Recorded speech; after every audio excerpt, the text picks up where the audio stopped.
They toasted with champagne as the family business changed hands, completely unaware that Grandpa had entrusted me with his most valuable assets, hidden in plain sight. By Monday morning, they'd discover that they had sold nothing but an empty shell. Before we jump back in, tell us where you're tuning in from, and if this story touches you, make sure you're subscribed. Because tomorrow, I've saved something extra special for you. When my grandfather, Samuel Reynolds, passed away 3 months ago, the entire family gathered at his sprawling farmhouse in Oak Ridge Valley.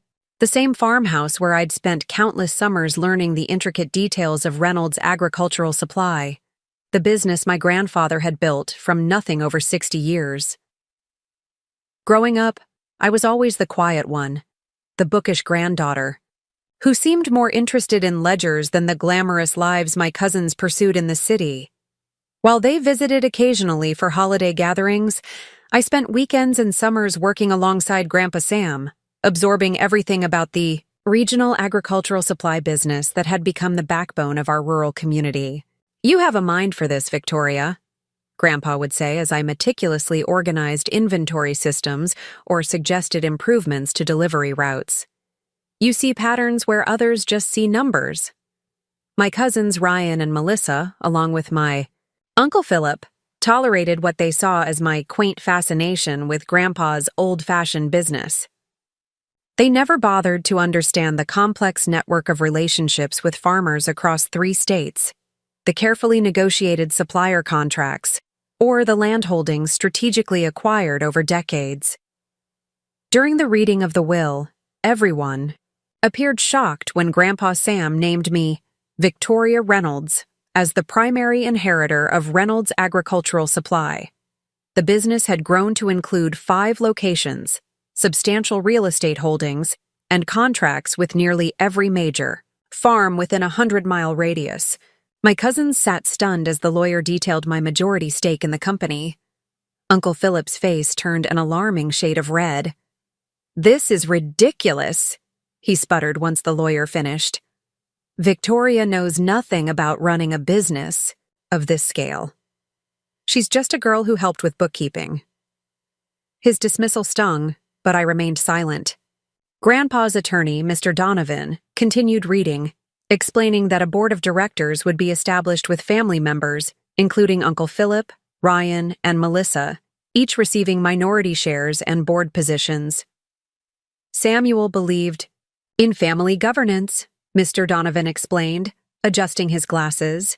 He wanted Reynolds Agricultural Supply to remain a family enterprise with Victoria at the helm. I watched my cousins exchange glances across the room. Ryan, who'd failed at 3 startup ventures in the city, was already calculating his potential payout. Melissa, who'd never worked a day in the business, was likely planning how to leverage her new board position into social capital among her friends. Uncle Philip, who'd always resented being the younger brother to my grandfather, was undoubtedly plotting how to wrest control from his inexperienced niece. "We should meet tomorrow to discuss transition plans," I suggested after the reading concluded. "I've been preparing some strategies for expanding our services to smaller family farms that—" "Let's not get ahead of ourselves, Victoria," Uncle Philip interrupted, his tone patronizing. "This is a lot for everyone to process. We should take some time before making any decisions." I nodded agreeably, already recognizing the familiar pattern. Delay, dismiss, diminish. It was the same approach Uncle Philip had used whenever Grandpa suggested innovations that Philip considered too risky or progressive. That evening, as I sat alone in Grandpa's study, now my study, I opened his leather-bound journal, the one he'd given me the month before he passed. Inside, in his careful handwriting, was a letter addressed to me. "My dearest Victoria, if you're reading this, then Mr. Donovan has informed you of your inheritance.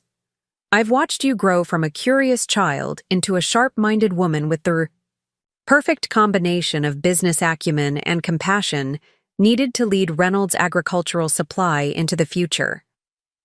I've also watched my son and his children grow increasingly detached from the values that built this company.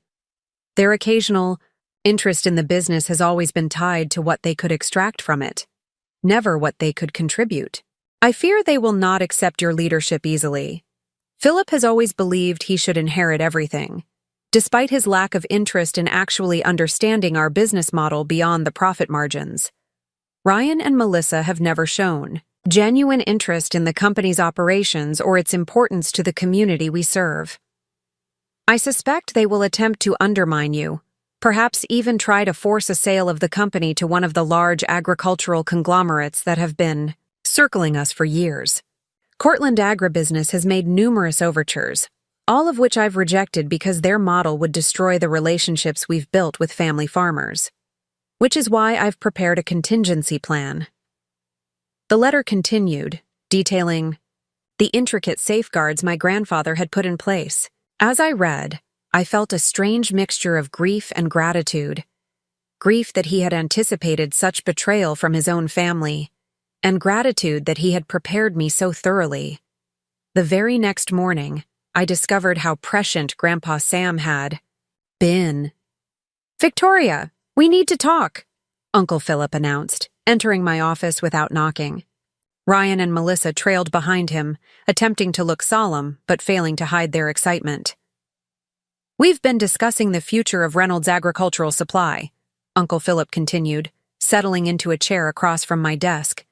"And we think it might be in everyone's best interest to consider acquisition offers." "Acquisition offers?" I repeated, keeping my voice neutral while my mind raced. "We haven't solicited any offers. Actually," Ryan interjected, sliding a folder across my desk, "Cortland Agribusiness has expressed strong interest. Their initial offer is quite generous." I opened the folder to find acquisition paperwork already drafted, with a purchase price. That, while substantial, significantly undervalued the company's true worth. The proposal had been dated 3 days after Grandpa's funeral. "You've been negotiating with Cortland behind my back?" I asked, looking up from the papers. "Before Grandpa was even buried?" "We're trying to be practical, Victoria," Melissa said, her voice dripping with fake sympathy. "Everyone knows you wanted to please Grandpa by working here, but running an entire agricultural supply company? That's a completely different matter. We're looking out for your interests too," Uncle Philip added. "With your share of the sale, you could go back to school, maybe get a business degree if you really want to run something someday." I closed the folder slowly, buying time to control my rising anger. This was exactly what Grandpa had predicted, happening even sooner than he anticipated. "I understand your concerns," I said finally, my voice steady. "But I need time to review the offer properly. This isn't a decision to rush into." "Of course," Uncle Philip said, not bothering to hide his relief. "Take the weekend. We've scheduled a meeting with Cortland's representatives for Monday morning. They're very eager to move forward." After they left, I locked my office door and pulled out my phone. I had calls to make, starting with Mr. Donovan. "They've made their move even faster than your grandfather predicted," he said after I explained the situation. "We need to implement Phase 1 immediately." "I agree," I replied, pulling out the key Grandpa had given me, the one that opened the hidden safe behind his old farming awards. "I'll meet you at your office in an hour with the documents." As I hung up, my phone buzzed with a text from Ryan. "Just checking if you need help understanding any of the acquisition terms." "Happy to walk you through the financials." I smiled at his condescension, typing back, "Thanks. I'll let you know if I have questions. Trying to process everything right now." He'd interpret it as the hesitant response of an overwhelmed young woman, not as the calculated calm of someone who had been preparing for this moment for years.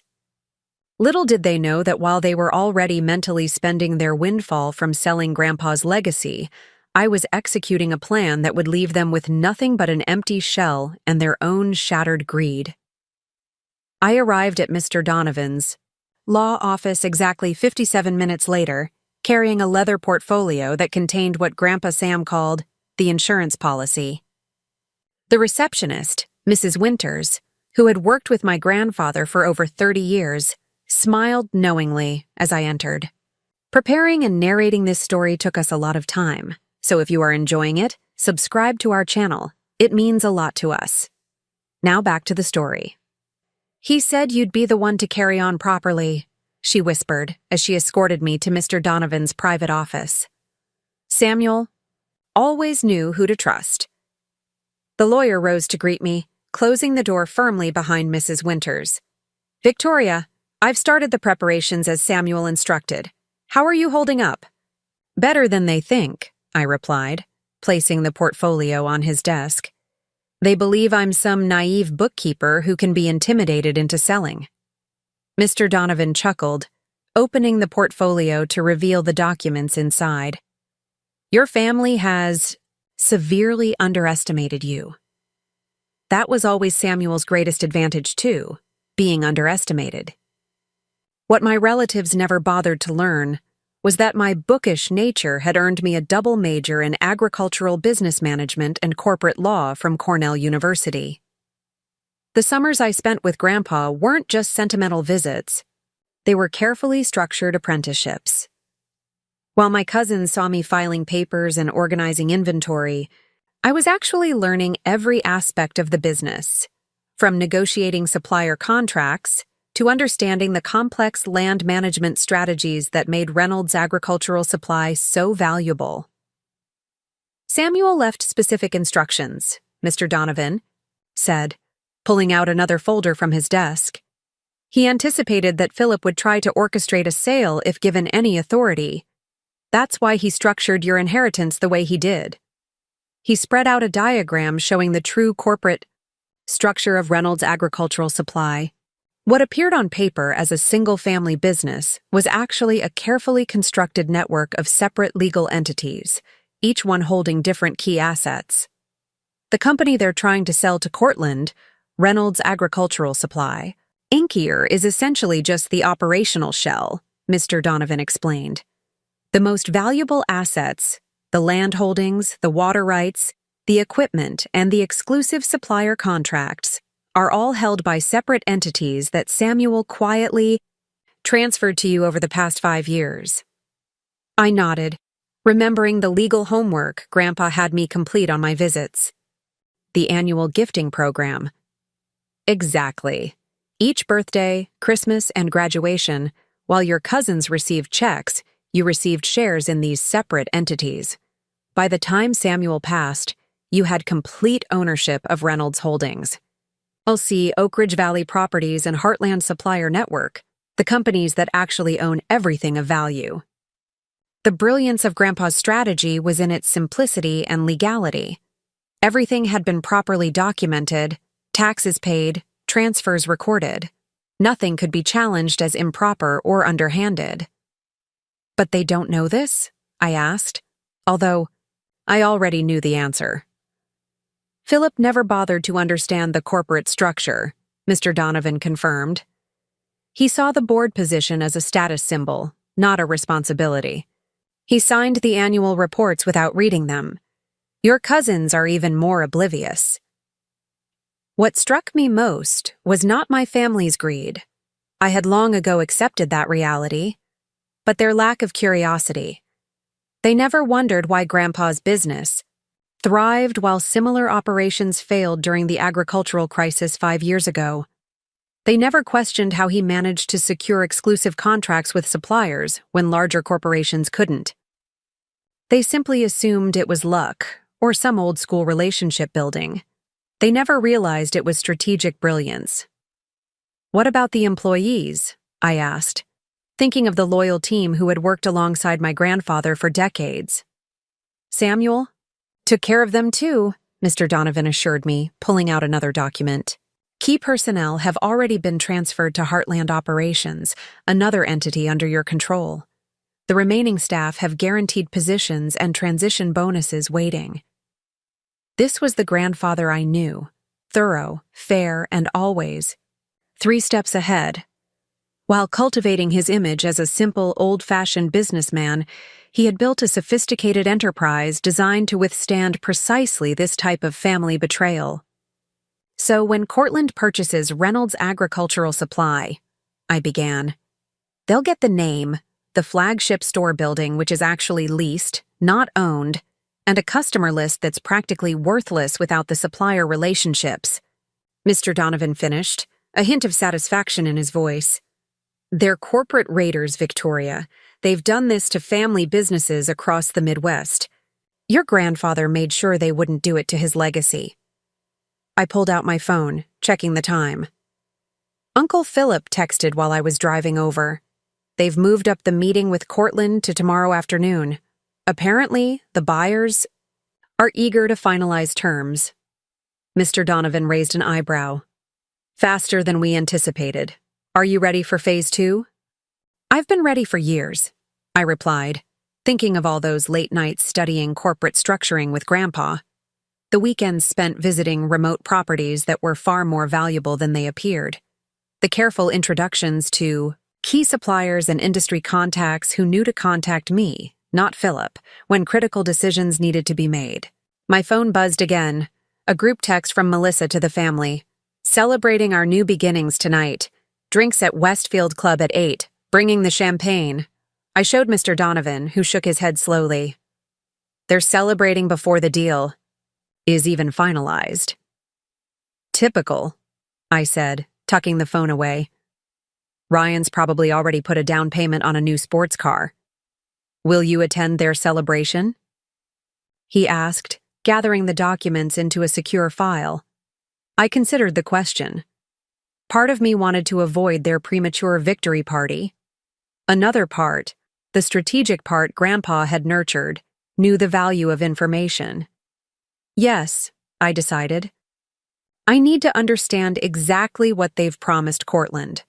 Besides, they'll expect the overwhelmed, intimidated version of me to make an appearance. Just like Samuel taught you, Mr. Donovan nodded approvingly. Keep your competition comfortable until the moment you're ready to move. As I prepared to leave, Mr. Donovan handed me one last envelope. Samuel left this for you. He said to give it to you when the plan was in motion. Inside was a simple handwritten note and a small key. The note read, "The vault in the study floor contains everything else you'll need. They never knew it existed, because they never bothered to look beyond the surface, just like they never saw your true potential. I'm proud of you, Victoria." Grandpa, he record. I inherited Grandpa's business, but my family sold it. They had no idea. Grandpa had a backup plan. Soft piano music fades in. They toasted with champagne as the family business changed hands, completely unaware that Grandpa had entrusted me with his most valuable assets, hidden in plain sight. By Monday morning, they'd discover that they had sold nothing but an empty shell. The Westfield Club exuded old money and exclusivity, everything my grandfather had deliberately avoided despite his success. As I handed my car keys to the valet, I could already see my family through the large windows of the private dining room, glasses raised in celebration. Uncle Philip's booming laugh carried across the parking lot. Taking a deep breath, I smoothed my modest navy dress and prepared to play my role. "Victoria, you made it!" Melissa exclaimed as I entered, her enthusiasm clearly amplified by the champagne she'd already consumed. She air-kissed near my cheek, the scent of expensive perfume overwhelming. "We weren't sure you'd come." "I wouldn't miss a family gathering," I replied quietly, accepting a glass of champagne I had no intention of drinking. The private room buzzed with energy. Uncle Philip held court at the head of the table, surrounded by not just family, but several people I recognized as his country. Club friends, wealthy locals who had always treated Grandpa with a mixture of respect and condescension. They had never understood how a simple farm supplier had managed to build more wealth than their inherited fortunes. "Here she is," Uncle Philip announced, gesturing grandly in my direction.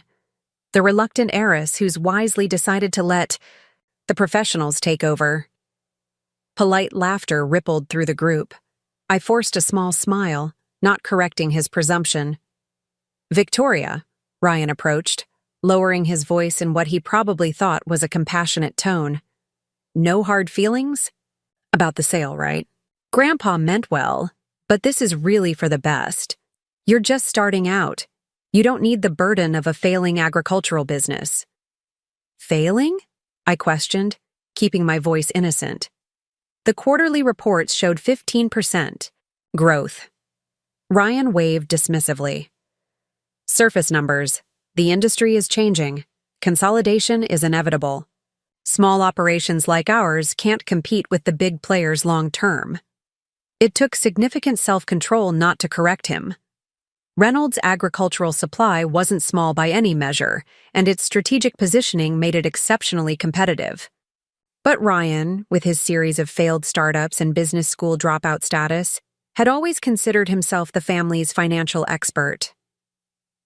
I suppose you understand these things better than I do, I conceded, feeding his ego while mentally cataloging another example of his dismissive attitude. Throughout the evening, I moved quietly among the guests, listening more than speaking. Each conversation revealed another layer of their betrayal, not just to me, but to Grandpa's legacy and vision. Philip tells me you'll be pursuing other opportunities, Mrs. Harrington, a longtime family friend, said sympathetically as we stood near the dessert table. Such a shame your grandfather didn't see that the business needed more experienced leadership. He was a man of tradition, I replied, non-committally. Well, tradition doesn't grow businesses, she said, patting my arm condescendingly. Philip has such exciting plans for his share of the proceeds. A venture capital fund, I understand. I nodded, adding this information to my mental file. So Uncle Philip wasn't just selling out of resentment. He had specific plans for reinventing himself as a venture capitalist. How predictable. Across the room, Melissa was showing off preliminary designs for a boutique she planned to open in the city. It's always been my dream, she gushed to her friends. Curated fashion for the discerning client. The sale is basically perfect timing. I excused myself to use the restroom, using the moment of privacy to document these revelations in the Notes app on my phone. Each family member's plans for spending their windfall provided additional evidence of their motives.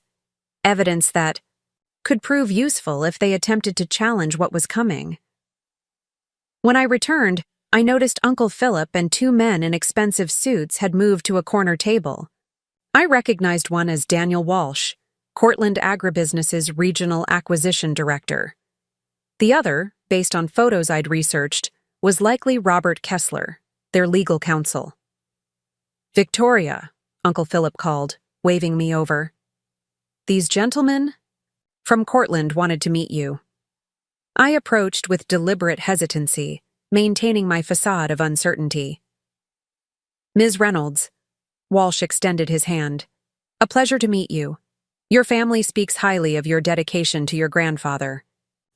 His tone suggested that dedication was a quaint but impractical quality, something to be admired in theory but dismissed in practice. Mr. Walsh, I acknowledged, shaking his hand with a grip that was purposefully weaker than my usual. I understand you're interested in our company. Very much so, he confirmed. Cortland has been admiring Reynolds' agricultural supply for some time. Your grandfather built something special, but in today's market, scale is everything. Integrating.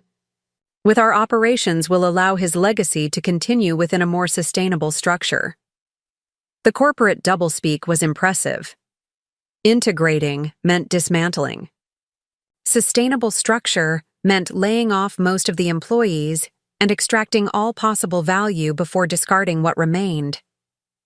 I see, I murmured, looking down as if processing this wisdom. And the community relationships? The family farms that depend on our flexible credit terms? Walsh and Kessler exchanged a quick glance that confirmed everything I needed to know. We'll certainly honor existing contracts, Walsh said smoothly. As they come up for renewal, we'll evaluate each relationship based on our standard metrics. Translation? They'd squeeze every small farmer until they either went bankrupt or sold to larger agricultural corporations, likely Cortland's other subsidiaries. That's reassuring, I lied, noting Uncle Philip's impatient expression. He clearly feared I might raise objections that could complicate his payday. "Victoria is still processing everything," he interjected, placing a hand on my shoulder, in a gesture that appeared supportive but felt controlling. "She's understandably emotional about changes to her grandfather's company." "Completely understandable," Walsh nodded with practiced sympathy. "Family businesses involve deep emotional connections. That's why we structure our acquisitions to honor the founding vision while adapting to market realities." More elegant deception. I'd researched Cortland thoroughly. They had a well-documented history of acquiring family businesses with promises of preserving their legacy, then systematically dismantling everything that made them special. "We're looking forward to tomorrow's meeting," Kessler added. "Just a few more details to finalize, and everyone can move forward with their exciting new chapters." Uncle Philip beamed. "We're all eager to conclude matters efficiently." I forced a weak smile. "It's certainly happening very quickly." "The best deals often do," Walsh replied with practiced charm. "When there's genuine alignment of interests, things just fall into place." The only genuine alignment was between their predatory acquisition strategy and my family's greed. But I simply nodded, excusing myself as if overwhelmed by the conversation. For the remainder of the evening, I continued my information gathering, occasionally checking my phone as messages came in from Mr. Donovan confirming various legal preparations. Each notification strengthened my resolve as I watched my family celebrate selling out everything Grandpa had built. Near the end of the evening, Uncle Philip clinked his glass for attention, his face flushed with triumph and alcohol. "I'd like to propose a toast," he announced to the assembled guests. "To new beginnings and smart decisions. Tomorrow marks a turning point for our family. While my brother built a respectable local business, tomorrow we step into a larger world of opportunity." The dismissive reference to Grandpa as having built merely a respectable local business sent a surge of anger through me. Reynolds Agricultural Supply supported hundreds of family farms across 3 states and employed over 70 people who received benefits far beyond industry standards. "And a special thanks to Victoria," Uncle Philip continued, raising his glass in my direction, "for recognizing that some legacies are best honored by knowing when to let go." All eyes turned to me, expectant. I raised my still full champagne glass, maintaining my mask of quiet acquiescence. "To Grandpa," I said simply, letting them interpret my brevity as emotional constraint rather than simmering determination. As glasses clinked around the room, my phone vibrated with a message from Mrs. Winters, the longtime receptionist. "Found the files you requested in the old storage room. Everything exactly where your grandfather said it would be. All digitized and secured as instructed." Another piece falling into place. I excused myself shortly after, claiming tiredness. As I waited for the valet to bring my car, Ryan joined me outside. "You're doing the right thing, Vic," he said, using the childhood nickname I'd always disliked. "This deal is the best outcome for everyone." "I'm sure you believe that," I replied, keeping my tone neutral. "Look, I know it seems fast, but that's business, when opportunity knocks and all that." He rocked on his heels, already mentally spending his share. "I'm thinking of investing in a tech startup. Maybe you'd want to come work with me? Something fresh, away from all the boring agricultural stuff." The invitation, clearly an afterthought meant to assuage his conscience, was so patronizing that I almost broke character. Instead, I smiled faintly. "That's thoughtful, Ryan. Let's get through tomorrow first." My car arrived, and I left him, standing there, confident in his victory and oblivious to the fact that he was celebrating the sale of an empty shell. As I drove away from the Westfield Club, I finally allowed myself a genuine smile. They had spent the evening revealing their true intentions, confirming every suspicion Grandpa had shared with me over the years. Their betrayal wasn't just of me. It was of his vision, his employees, the community he'd supported, and ultimately themselves. They were so focused on the short-term windfall that they hadn't bothered to understand what they were selling or to whom. When I reached the farmhouse, my farmhouse now, I headed straight to Grandpa's study. Using the key from Mr. Donovan's envelope, I located and unlocked the hidden floor vault, revealing a metal container full of additional documents, hard drives, and a leather journal with detailed notes about each family member's previous attempts to extract value from the business.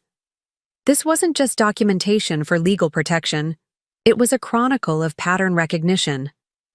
Grandpa had been logging their behaviors for years, anticipating this exact scenario, and now those records would help me execute the final phases of his contingency plan. I settled into his leather chair, my chair now, and began reviewing everything, preparing for tomorrow's performance. By the time the Cortland executives realized what they were actually buying, my family would have already spent money they would never receive. And by the time my family understood what had happened, I would have already secured what truly mattered. Not just the assets, but the legacy and future of everything Grandpa had worked to build. The farmhouse was quiet as I spread the contents of Grandpa's vault across his desk at 5:30 the next morning.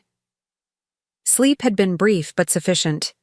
Years of early mornings working alongside Grandpa had conditioned me to function well on minimal rest. The first hints of dawn filtered through the study's east-facing windows as I methodically organized everything into actionable categories. The landline rang, one of the few people who still use that number. "I figured you'd be up," came the gruff voice of Hank Lawson, Grandpa's closest friend and the former regional agricultural commissioner. Now retired, he still commanded immense respect among the farming community. "Couldn't sleep," I admitted, grateful for the call. "Too much to prepare." "Samuel told me this day might come," Hank said. "Told me to check in on you when it did." "You holding up okay?" "I'm ready," I assured him.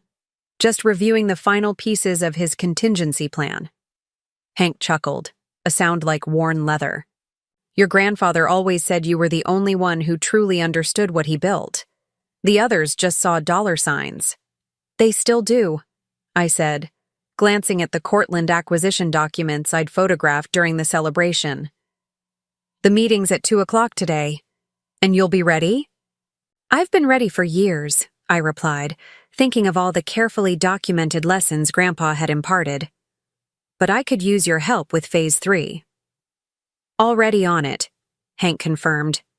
"Made the calls last night after Peter Thompson spotted those Cortland suits at the Westfield Club. Word spreading through the co-op. 27 farm owners will be in my barn at noon. The others are joining by video call." This was part of Grandpa's genius.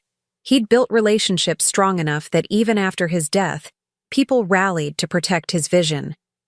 The agricultural cooperative he'd helped establish 15 years ago represented over 200 family farms across the region. While my family saw these farmers as mere customers, Grandpa had seen them as partners and friends. "Perfect," I said. "Mr. Donovan, and I will present the new structure then." "They'll be ready," Hank assured me. "Nobody wants Cortland controlling the regional supply chain. Your grandfather protected these families for decades. They haven't forgotten." After hanging up, I returned to my preparations. The documentation from the vault included detailed dossiers on each Cortland executive involved in agricultural acquisitions. Grandpa had meticulously tracked their previous deals, documenting promises made and broken, communities impacted, and families displaced.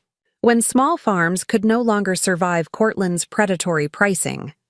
Most valuable was a digital drive containing recorded conversations between Uncle Philip and Cortland representatives dating back 18 months, conversations that had occurred while Grandpa was still alive, secretly planning to sell the company against his explicit wishes. In some states, these recordings might have been legally questionable, but in our single-party consent state, they were perfectly admissible and damning. My phone buzzed with a text from Melissa. "Don't forget, meeting at 2 p.m. sharp. Wear something. Professional for once." These Cortland people are the real deal. The condescension was so typical I almost laughed. I texted back a simple thanks for the reminder while glancing down at the Cornell Law sweatshirt I was wearing. One of many aspects of my education my family had never bothered to ask about. At 7:30, the farmhouse doorbell rang. Maya Chen, the brilliant IT specialist who had maintained Reynolds' systems for the past decade, stood on the porch with a laptop bag and determination in her eyes. "You look just like him when you're planning something big," she noted as I let her in. Same strategic expression. "I'll take that as the highest compliment," I replied, leading her to the study. "Thank you for coming so early." "Are you kidding?" "I wouldn't miss this," Maya said, setting up her equipment. "Your grandfather saved my family's farm when Cortland tried to force us out after my parents died. This isn't just business. It's personal for a lot of us." I'd arranged for Maya to handle the technological aspects of our counterplan. As Reynolds' lead systems architect, she had administrator access to all company databases, access that Uncle Philip had never bothered to revoke or even understand. More importantly, she had quietly maintained the separate systems for the other corporations Grandpa had established. "How's the migration coming?" I asked as she connected to our secure server. 97% complete, she reported, pulling up a progress dashboard. By noon, all critical data will be transferred to the new systems. I've implemented the segregation protocols Samuel specified. Reynolds Agricultural Supplies operational data remains in place, but all the valuable analytics, customer relationship histories, and proprietary supply chain algorithms have been migrated to Heartland's secured servers. This was crucial. The operational data left behind would appear complete to a standard corporate review, but without the proprietary systems and relationship histories Grandpa had developed over decades, it was just basic transaction information. Worthless for Cortland's typical acquisition strategy of data mining and customer relationship exploitation. "What about the domain controls?" I asked. "Transitioned last night," Maya confirmed. "Email continuity appears unchanged, but all new communications are being archived on our secure servers, not the legacy system Cortland will acquire." I nodded appreciatively. "And they won't detect this?" Maya smiled confidently. "Not unless they have someone better than me. The remaining shell is fully functional. It just doesn't contain anything of real value." While Maya continued her work, I received a call from Teresa Guzman, Reynolds' long-serving HR director who had become our de facto chief of staff. "Victoria, I've finished the employee transition briefings," she reported. "All key personnel have been individually informed of their new positions with Heartland. They've signed the confidentiality agreements and received their retention bonuses." "How are they taking it?" I asked, genuinely concerned about the team's morale. "Relieved," Teresa said firmly. "No one wanted to work under Cortland. Their reputation for post-acquisition layoffs is well known. Knowing they have secure positions with improved benefits has actually boosted morale significantly." This had been one of Grandpa's primary concerns, protecting the people who had helped build his company.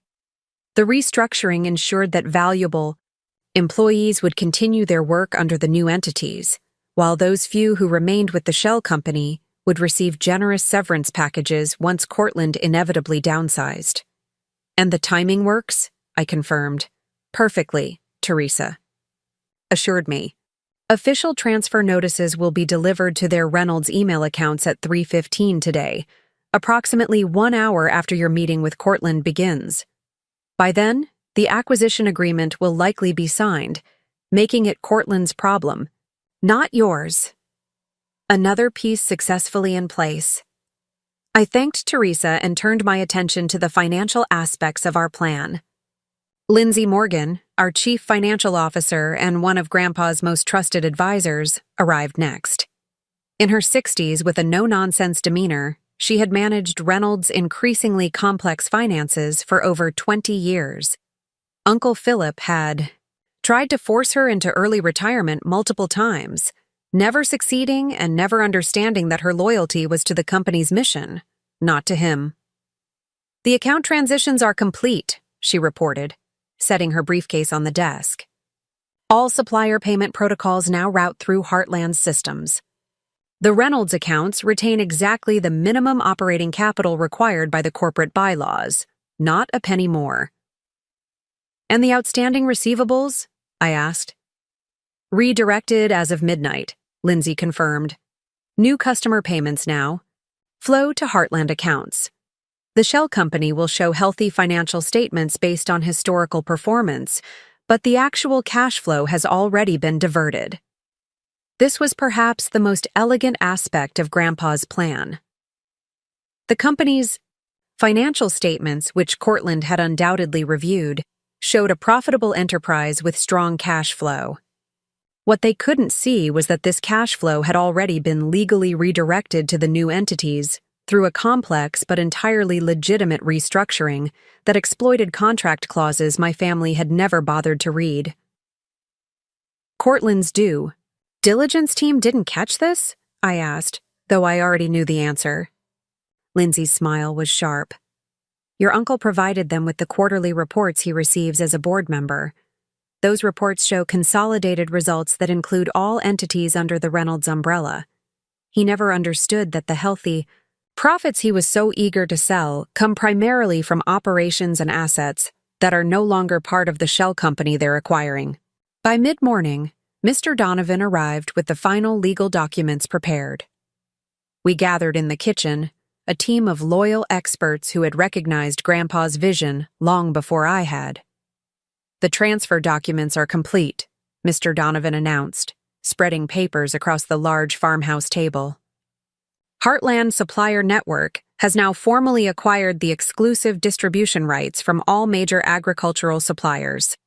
Reynolds Agricultural Supply is now legally just a retail operation with no guaranteed inventory sources." "And the real estate?" I asked. "Oak Ridge Valley Properties now officially owns all land and buildings except the flagship store, which remains on a month-to-month lease that can be terminated with 30 days' notice," Mr. Donovan confirmed. "We've also transferred all equipment leases to Reynolds Holdings LLC. The shell company now technically leases its equipment from your holding company at rates that will quickly become unsustainable once the revenue streams dry up." Maya looked up from her laptop. "What about the non-compete clauses? Won't those prevent us from operating the new entities in direct competition?" Mr. Donovan smiled. "That's the beauty of Samuel's foresight. The non-compete clauses in the standard acquisition agreement only apply to Reynolds Agricultural Supply Inc. S.A.I. and its officers. They don't restrict other entities or individuals not named in the agreement. Meaning I'm free to operate the new companies in direct competition," I concluded. "Precisely," Mr. Donovan nodded. "And since you're selling your shares as part of the transaction, you won't be bound by the officer restrictions either." As noon approached, we finalized our preparations. I changed into a modest but professional gray suit, one that would meet Melissa's expectations of looking professional while not drawing undue attention. The understated pearl earrings Grandpa had given me for my law school graduation completed the look of someone taking an important meeting seriously, but not someone prepared for corporate warfare. Before leaving for Hank's barn to meet with the co-op members, I took one final moment in Grandpa's study. His photograph watched over the room, not the formal portrait that hung in the company headquarters, but a candid shot of him standing in a field at sunrise, his expression reflective, but determined. "I won't let them dismantle what you built," I promised quietly. "By this evening, they'll understand exactly what they've done." With that pledge, I gathered the essential documents and headed out to rally our most important allies, the farmers, who formed the true foundation of Reynolds Agricultural Supply's success. Hank's barn had been transformed from an agricultural storage space into an impromptu meeting hall. Hand-built wooden benches arranged in a semicircle faced a projection screen rigged against hay bales. Farmers in work clothes and caps filled the space, some still with soil on their boots from morning chores. These weren't corporate executives or venture capitalists. They were the backbone of our rural economy, people who understood the value of hard work and handshake agreements. As I walked down the center aisle, conversations quieted. Many of these faces I'd known my entire life, men and women who had watched me grow up, who had taught me to drive tractors and identify crop diseases long before I learned corporate law.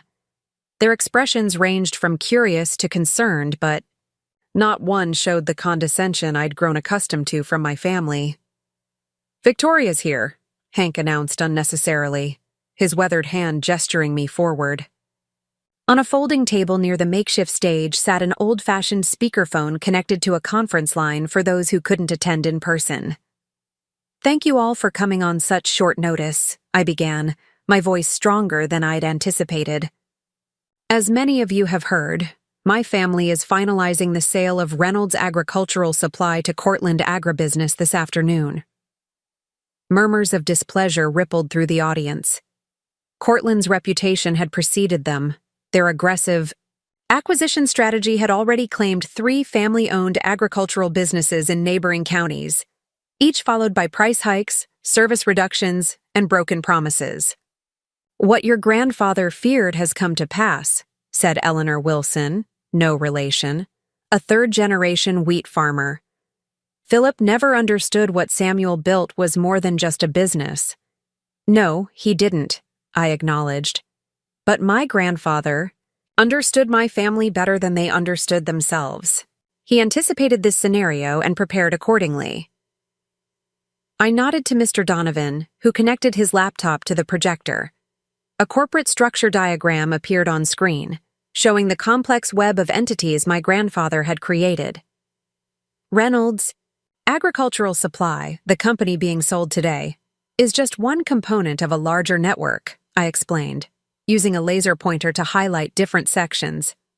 "The most valuable assets, exclusive supplier contracts, real estate holdings, equipment, proprietary software, and intellectual property are all held by these separate entities, which my grandfather transferred to me over the past 5 years." Frank Miller, whose family had farmed the same land for over a century, leaned forward. "So what exactly is Cortland buying?" "An empty shell," I replied, unable to keep a note of satisfaction from my voice. "They're purchasing the Reynolds name, the flagship store's month-to-month lease, basic operational systems, and non-exclusive customer relationships."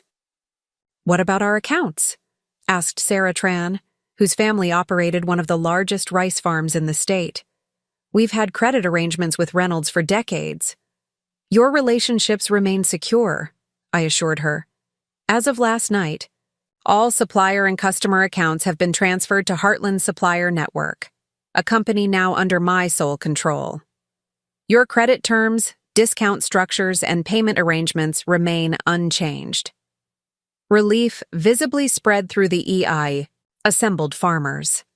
For many, the flexible credit terms Reynolds offered had been a lifeline during tough seasons. Cortland was notorious for imposing rigid payment schedules that pushed farmers toward bankruptcy, then acquiring their distressed properties at bargain prices. "What happens after the sale?" asked Gregory Patel, adjusting his cap. "Cortland will realize what they've purchased pretty quickly." "They will," I nodded. "And that's where we need your partnership. Cortland's acquisition strategy depends on customers having no alternative supplier. But you will have an alternative: Heartland Agricultural Partners." I gestured to Mr. Donovan, who advanced to the next slide showing the new company logo, similar, enough to the Reynolds design to evoke familiarity, but distinct enough to avoid legal challenges. "Beginning tomorrow morning, Heartland will commence full operations from our secondary locations, all of which are owned by Oak Ridge Valley Properties, another entity under my control. We've retained all key personnel, secured all major supplier relationships, and maintained all customer data and history." Ed Johnston, a normally quiet soybean farmer, raised his hand. "So, Reynolds, or Cortland, I guess, will essentially be competing against a company that has all the real advantages of what Reynolds used to be." "Exactly," I confirmed. "They'll have the name, but we'll have the relationships, infrastructure, And expertise. Your grandfather would be mighty proud, Hank said, nodding approvingly. But Victoria, we need to know, what do you need from us to make this work? This was the critical part of the plan, the community engagement Grandpa had valued above all else. Without these farmers' support, even our carefully constructed legal maneuvers might not succeed. 3 things, I replied. First, patience. There will be confusion in the marketplace as Cortland realizes what they've purchased. They'll likely make aggressive counteroffers and promises to win back your business. I paused, making eye contact with as many farmers as possible. Second, partnership. The new company structure includes a formal advisory board consisting of co-op representatives. You'll have a direct voice in major decisions affecting the agricultural community, something Cortland would never offer. Approving nods circulated through the barn. This kind of genuine input was rare in an industry increasingly dominated by corporate conglomerates. And third, prompted Eleanor.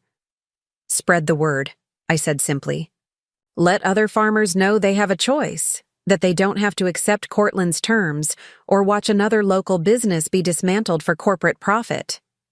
The discussion continued for another hour as we addressed specific concerns and finalized transition plans. By the time we concluded, a new sense of purpose had replaced the initial anxiety. These weren't just customers. They were partners in preserving something essential to our community's future. As the meeting dispersed, Hank approached with Frank Miller and Eleanor Wilson. We've been talking, Hank said, gesturing to the small group of senior farmers. We'd like to make a statement of our own today. What kind of statement?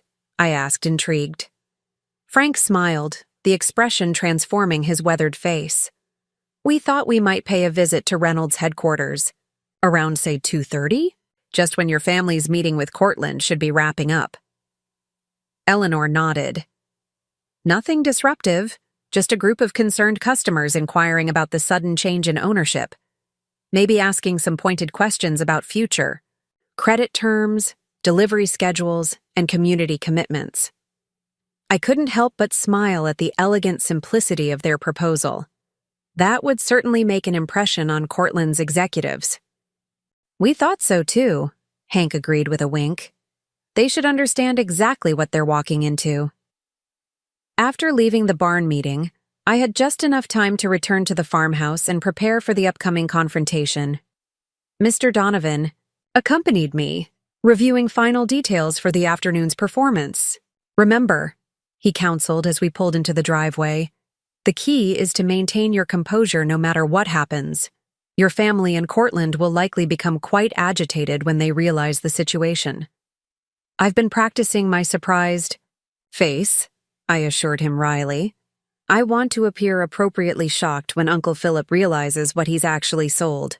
Inside, I changed from my modest suit into an even more deliberately understated outfit. A simple blue blouse and gray skirt that matched my family's perception of me as unsophisticated in business matters.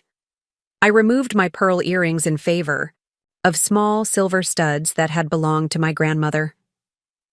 The transformation was subtle but effective, presenting exactly the image of the overwhelmed granddaughter they expected to see. My phone buzzed with messages from both Ryan and Melissa, each reminding me not to be late and to let Uncle Philip handle the talking. I responded with appropriately meek acknowledgments, further reinforcing their misperceptions. At 1:15, I received a call from Maya. Final systems transition complete, she reported. All critical data has been migrated, and the automated email notifications are scheduled for 3:15. Once those deploy, everyone will understand exactly which company they're actually working for. Perfect timing, I confirmed. Have you received any inquiries from Cortland's technical team? Just routine access requests, Maya replied. They're planning a systems review next week. They'll have full access to exactly what we want them to see, and nothing more. As I prepared to leave, Teresa called with one final update. The new business cards and letterhead have been delivered to all secondary locations. Signage teams are standing by to rebrand as soon as you give the word. We can be fully operational as Heartland by opening time tomorrow. The pieces were all in place. I gathered the documents I would need for the meeting, deliberately bringing only the standard shareholder materials my family would expect me to have, nothing that would prematurely reveal our countermoves. Mr. Donovan watched me with an appraising eye as I collected my modest portfolio. "You truly are Samuel's granddaughter," he observed. "I've never seen anyone so composed before walking into this kind of confrontation." "Grandpa taught me that business isn't about emotional outbursts or dramatic gestures," I replied, checking my appearance one last time in the hallway mirror. "It's about strategy, patience, and recognizing that sometimes the strongest position is the one your opponent doesn't see coming." At 1:30, I climbed into my practical sedan, not the luxury vehicle my cousin Ryan drove or the status symbol SUV Melissa preferred. This, too, was part of the image I had cultivated, the unassuming appearance that had allowed my family to underestimate me for so long. "Ready for this?" Mr. Donovan asked as we pulled away from the farmhouse. I thought about Grandpa, about his vision for the company, about the community that depended on the business he'd built. I thought about the years of dismissive comments from my family, their assumption that my dedication to learning the business was merely sentimentality rather than genuine commitment. "I've been ready for years," I replied, a sense of calm determination settling over me. They just never bothered to notice. As we drove toward Reynolds headquarters, my phone lit up with a message from Uncle Philip. "Meeting room is prepared." Cortland team arrived early, very eager to finalize terms. Try not to say anything that might complicate matters. I smiled at his continuing condescension, typing back a deliberately timid response. On my way. Just feeling a little overwhelmed by everything. His reply came quickly. Perfectly normal. Just follow my lead. This is the best outcome for everyone. For everyone except Cortland and my family, I murmured to myself as we pulled into the headquarters parking lot. The Cortland executives' luxury cars were already there, along with Uncle Philip's Mercedes and the sports car Ryan had recently leased in anticipation of his windfall. I took a deep breath, centering myself for the performance ahead. In less than 2 hours, everything would change. The quiet, overlooked granddaughter was about to reveal herself as the strategic heir Grandpa had always intended me to be. And my family would finally understand the true cost of underestimation. The Reynolds Agricultural Supply Headquarters. Lobby featured a wall of photographs chronicling the company's 60-year history. As I entered with Mr. Donovan at my side, I paused briefly before the centerpiece image. Grandpa at 28, standing proudly in front of his first storefront. A weather-beaten building barely large enough to house the essential farming supplies he'd started with. "Your grandfather kept that photo as a reminder," the receptionist, Nancy, said warmly. "He said success wasn't about how big you became, but about never forgetting why you started." I nodded, grateful for her words as she buzzed us through to the executive floor. In the elevator, Mr. Donovan checked his watch. "It's 1:48. The system transitions are complete, correct?" "Fully operational," I confirmed quietly. Heartland's systems went live at noon. The email notifications are set for 3:15. The elevator doors opened to reveal Melissa waiting, her expression a mixture of impatience and condescension. She wore an expensive designer suit that seemed excessive for a small-town business meeting, clearly dressed to impress the Cortland executives. "Finally," she said, checking her watch. "You're cutting it close. Everyone's already in the boardroom." She lowered her voice, scanning my modest outfit with poorly concealed disapproval. "Couldn't you have worn something more impressive? These Cortland people are serious business people." "This seemed appropriate," I replied mildly, allowing a hint of nervousness to show through. I didn't want to appear pretentious. Melissa sighed dramatically. Well, it's too late now. Just try to look confident, even if you don't feel it. And remember, let Uncle Philip handle the negotiations. Of course, I agreed, following her down the hallway. Mr. Donovan walked beside me, his briefcase containing the only documentation that mattered. The proof that the transactions about to occur would be binding despite their fundamental misunderstandings. The Reynolds boardroom featured floor-to-ceiling windows overlooking fertile farmland that stretched to the horizon. Grandpa had designed it this way deliberately, ensuring that even the most corporate discussions would occur with a clear view of the agricultural foundation that supported everything. Conversation stopped as we entered. Uncle Philip stood at the head of the table, flanked by the Cortland executives I'd met at the celebration dinner. Ryan sat nearby, already looking bored with the proceedings despite their life-changing implications. 2 Cortland attorneys and their financial officer occupied the other side of the table, laptops open and documents spread before them. "Victoria, there you are," Uncle Philip said with forced joviality. "We were just discussing the transition timeline with our new partners." I noted his choice of words, "our new partners," as if he would maintain some connection to the business after the sale. Cortland's CEO, Walsh, offered no correction to this fantasy. "Mr. Donovan," Walsh acknowledged with professional courtesy, "I didn't realize you'd be joining us today." "Just ensuring all parties have proper legal representation," Mr. Donovan replied pleasantly. "Standard practice for transactions of this magnitude." Uncle Philip's smile tightened almost imperceptibly. He'd clearly hoped to exclude my attorney from these final discussions. "Victoria, you remember Daniel Walsh and Robert Kessler from Cortland," Uncle Philip continued smoothly.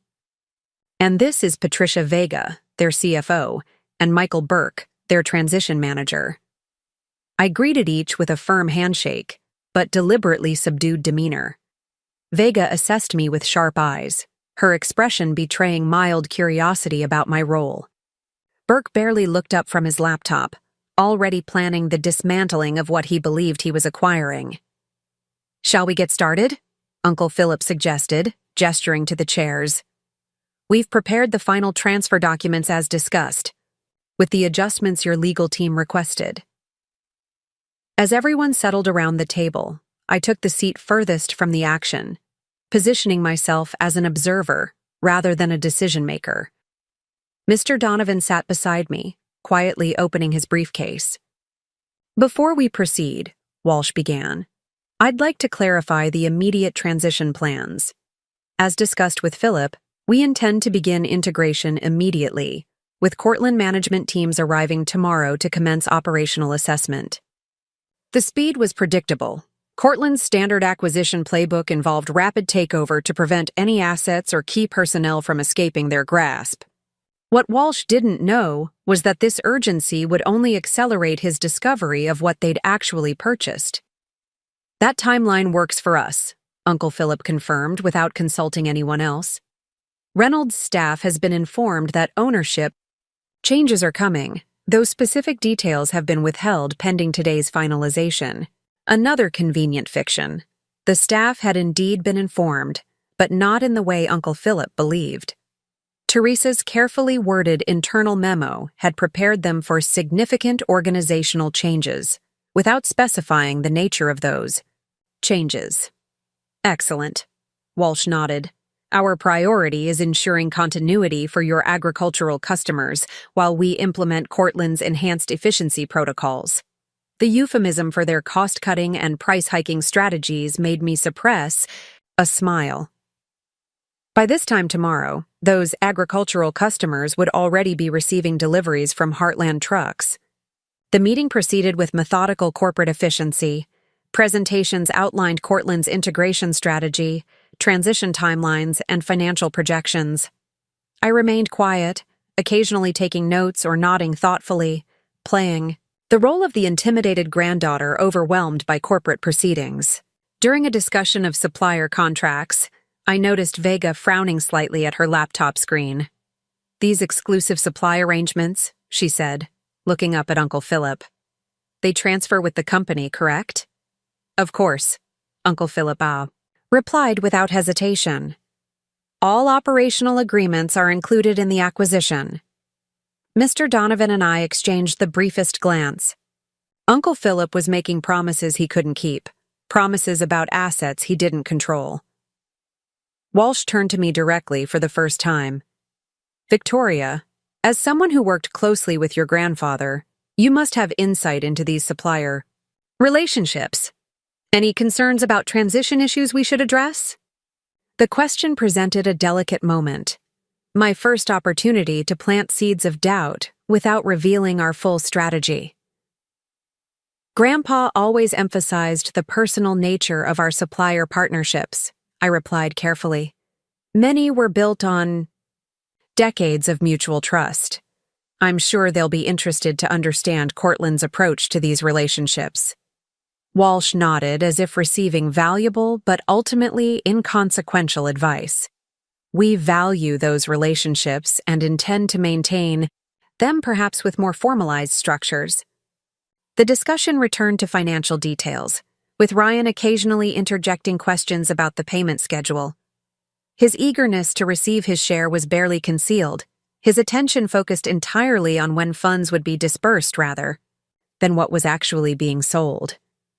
At 2:30, as the meeting progressed to reviewing the final sales agreement, my phone vibrated silently in my pocket. A text from Hank. Delegation assembled in the parking lot. 28 farmers and counting. Ready when you are. I suppressed a smile, imagining the scene unfolding outside. Pickup trucks and farm vehicles filling the visitor parking, weathered farmers in work clothes preparing to make their presence known. The timing would be perfect. Now, regarding Section 7, 3 of the agreement, Kessler Cortland's attorney was saying, we've adjusted the non-compete language as requested. The clause now specifically prevents former Reynolds executives from establishing competing agricultural supply businesses within the region for a period of 5 years. That seems reasonable, Uncle Philip agreed without consulting me, despite my status as the primary shareholder. Victoria won't be pursuing anything in this industry anyway. I allowed a flicker of discomfort to cross my face, as if bothered by having my future decided but too intimidated to object. Melissa, noticing this, gave me a warning look from across the table. The Cortland team seemed satisfied with Uncle Philip's presumption to speak for me. Only Vega seemed to register something off, her shrewd eyes briefly meeting mine with a questioning glance before returning to her documents. As the meeting approached, the 3-hour mark, the final documents were arranged for signatures. My family's excitement was palpable. Uncle Philip straightening his tie repeatedly, Ryan checking his watch as if calculating how quickly he could reach the luxury car dealership, Melissa already texting friends about celebration plans. We'll need signatures from all current shareholders, Kessler explained, passing document folders around the table. Philip, as board chairman, Ryan and Melissa as minority shareholders, and of course, Victoria as majority shareholder. The moment had arrived. I accepted my folder with appropriate solemnity, watching as my family eagerly began signing their copies without even a cursory review of the final terms. Take your time, Victoria, Mr. Donovan advised loudly enough for everyone to hear. These are significant documents deserving careful consideration. Uncle Philip barely concealed his annoyance. Everything's in order, Victoria. The same terms we discussed yesterday. I nodded, opening the folder and slowly reviewing the first page with deliberate care.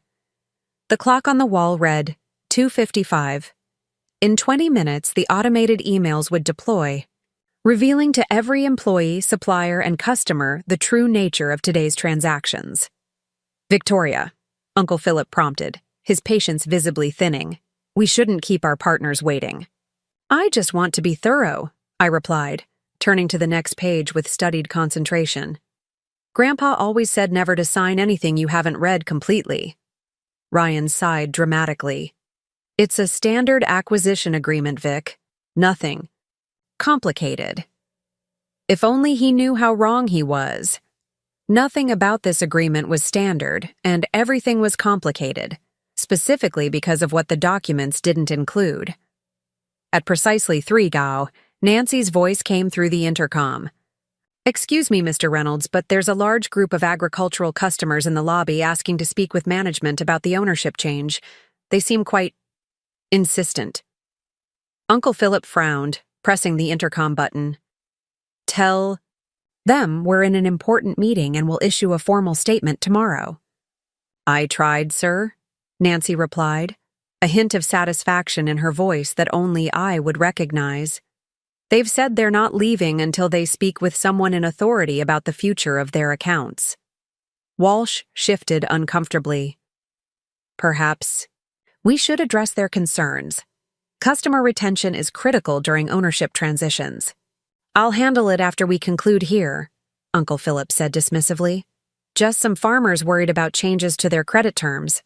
Nothing that can't wait." I watched Walsh and Vega exchange glances. They had undoubtedly promised their board a smooth acquisition with minimal customer disruption. A lobby full of concerned farmers was not part of their projected scenario. The timing couldn't have been more perfect. As Hank had promised, the farmers were making sure Cortland understood exactly what they were walking into. A community that valued relationships over corporate efficiency, loyalty over profit margins, and most importantly, a community that wouldn't simply accept new owners without questioning their intentions. "I've completed my review," I announced, picking up the pen with an air of finality. The Cortland executives leaned forward slightly, eager to conclude the transaction that they believed would secure their expansion into our agricultural region. Little did they know that their signatures would purchase nothing but an empty shell, while the true heart of Reynolds Agricultural Supply was already beating under a new name. I signed the document with a steady hand, the culmination of years of preparation hidden behind a facade of reluctant compliance. The moment my pen lifted from the final page, a sense of quiet satisfaction settled over me. Not triumph, but the calm certainty that comes from executing a perfectly orchestrated plan. "Excellent," Walsh said, collecting the signed documents with evident relief. "On behalf of Cortland Agribusiness, we're pleased to welcome Reynolds Agricultural Supply into our family of companies." Uncle Philip beamed, reaching across to shake Walsh's hand enthusiastically. "I know my brother's company will thrive under your progressive management." The carefully chosen phrase, "my brother's company," rather than "our family business," revealed once again how he had always viewed Reynolds Agricultural Supply, not as a legacy to protect, but as an asset to leverage. "Now, regarding those farmers in the lobby," Walsh continued, checking his watch, "perhaps we should address them together. A unified front would demonstrate continuity during the transition." Before Uncle Philip could respond, the boardroom door opened. Nancy appeared with an apologetic expression that didn't quite reach her eyes. "I'm sorry to interrupt, but there's an urgent matter requiring immediate attention." "We're just concluding." "Here," Uncle Philip said dismissively. "Whatever it is can wait." "Actually, sir," Nancy continued, her gaze shifting briefly to me, "it's regarding the company email system. There seems to have been an automated message deployed to all employees, suppliers, and customers. Ms. Vega's assistant just brought it to my attention." Vega immediately opened her laptop, fingers moving swiftly across the keyboard. "I'm not seeing anything." She stopped abruptly, her expression changing. "Wait, it just came through." The digital clock on the wall read 3:15 exactly. Maya's automated notifications had deployed with perfect timing. "What message?" Uncle Philip demanded, his celebratory mood darkening. "I authorized no communications about the sale until after our formal announcement." Vega turned her laptop so Walsh could see the screen. His confident expression faltered as he scanned the content. "What is this? Some kind of restructuring notification?" Ryan, suddenly alert, pulled out his phone. "I've got it too. It's addressed to all Reynolds associates and business partners." The message that had just been simultaneously delivered to hundreds of recipients was elegantly simple. Important notice: corporate restructuring and transition.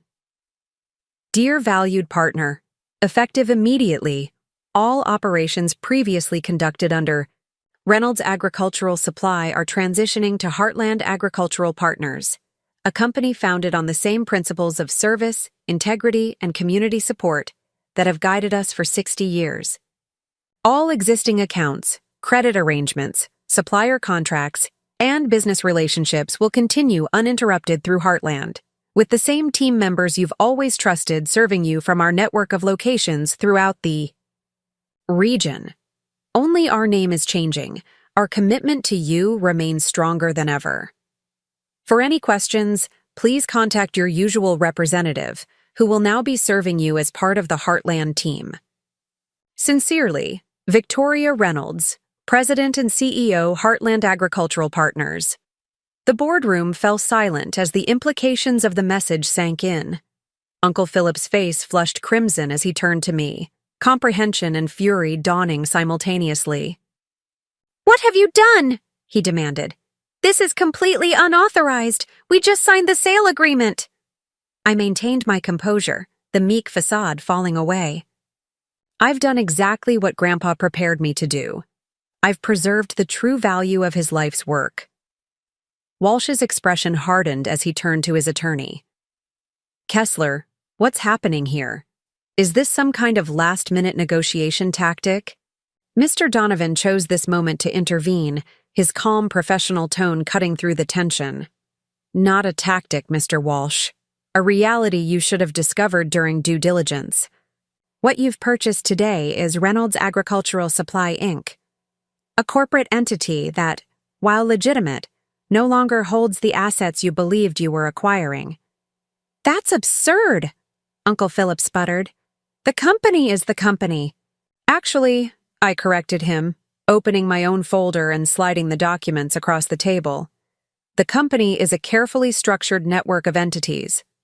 Reynolds Agricultural Supply, Inc. is merely the operational shell.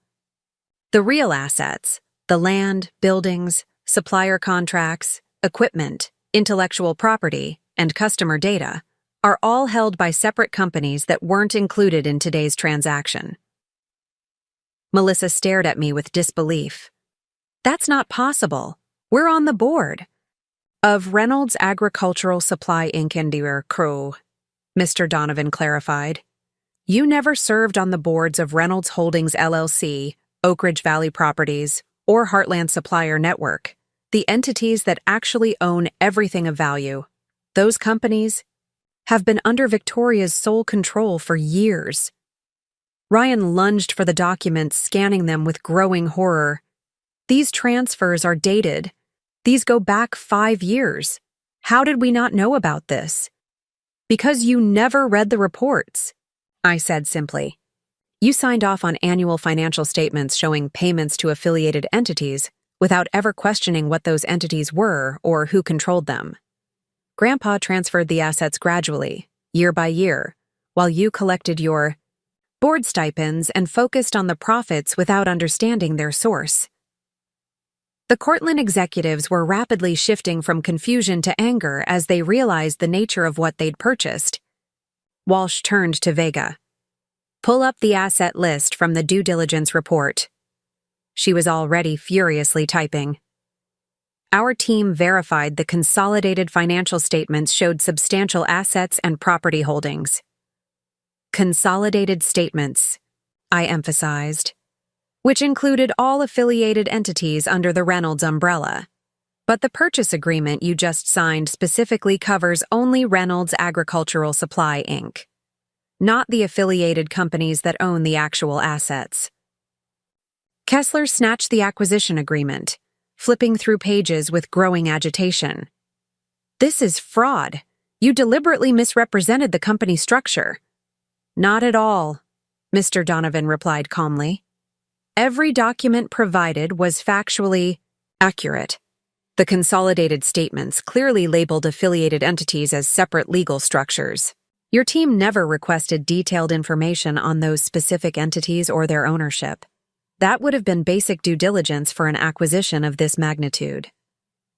The perfect legal truth hung in the air. Cortland had failed to perform. Proper due diligence, assuming they were dealing with an unsophisticated family business instead of a carefully structured corporate network. Uncle Philip turned on me, his voice trembling with rage. You manipulated the situation. You let us believe we were selling the entire company. I never once claimed you had the authority to sell what you didn't own, I replied evenly. You made assumptions based on your own ignorance of the business structure, ignorance that stemmed from never bothering to truly understand what Grandpa built. Walsh's face had turned an alarming shade of red.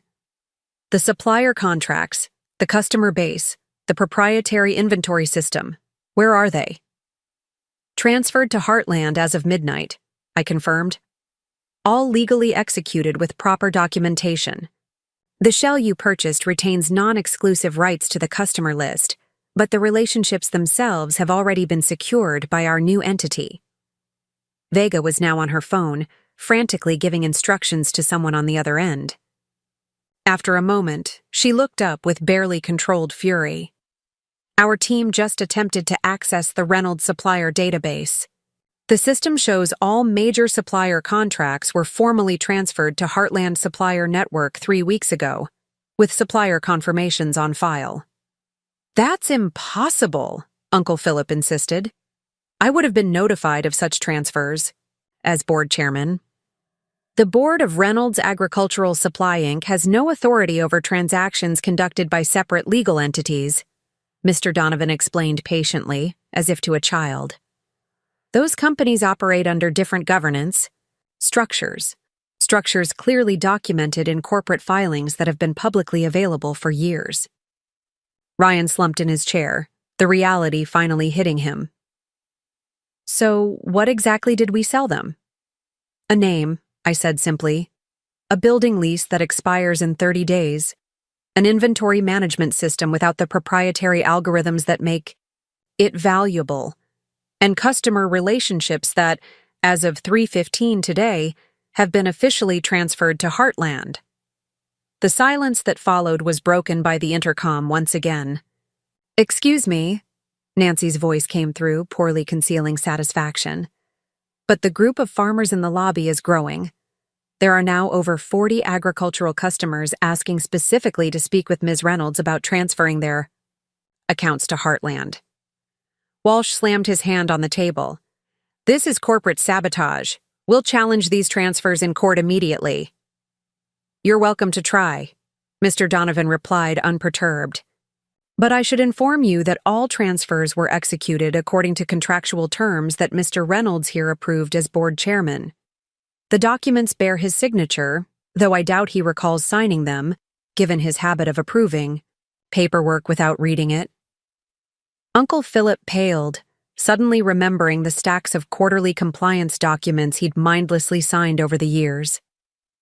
Additionally, I added, sliding another folder toward Walsh, you might want to review these before pursuing legal action. Inside were printouts of email exchanges between Uncle Philip and Cortland representatives dating back 18 months, conversations explicitly discussing selling the company while my grandfather was still alive, against his documented wishes. In our single-party consent state, these legally obtained communications would deeply complicate any litigation Cortland might pursue. How did you get these? Uncle Philip whispered, recognizing his own words on the page. Grandpa may have appeared to be an old-fashioned businessman, I replied, but he understood modern technology well enough to recognize threats to his legacy, both external and internal. The boardroom door opened again, this time revealing Teresa, now wearing a Heartland name badge. Victoria, the transition team is assembled in Conference Room B. Maya has confirmed all systems are fully operational under the new structure, and Lindsay has the financial transfer protocols ready for your final approval.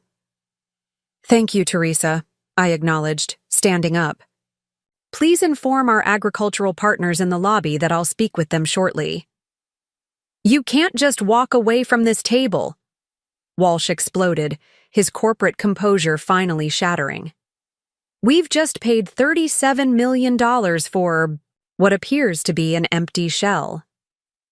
A transaction my family eagerly executed, I noted calmly. Perhaps you should discuss your concerns with your new business partners. As if on cue, my phone buzzed with notifications.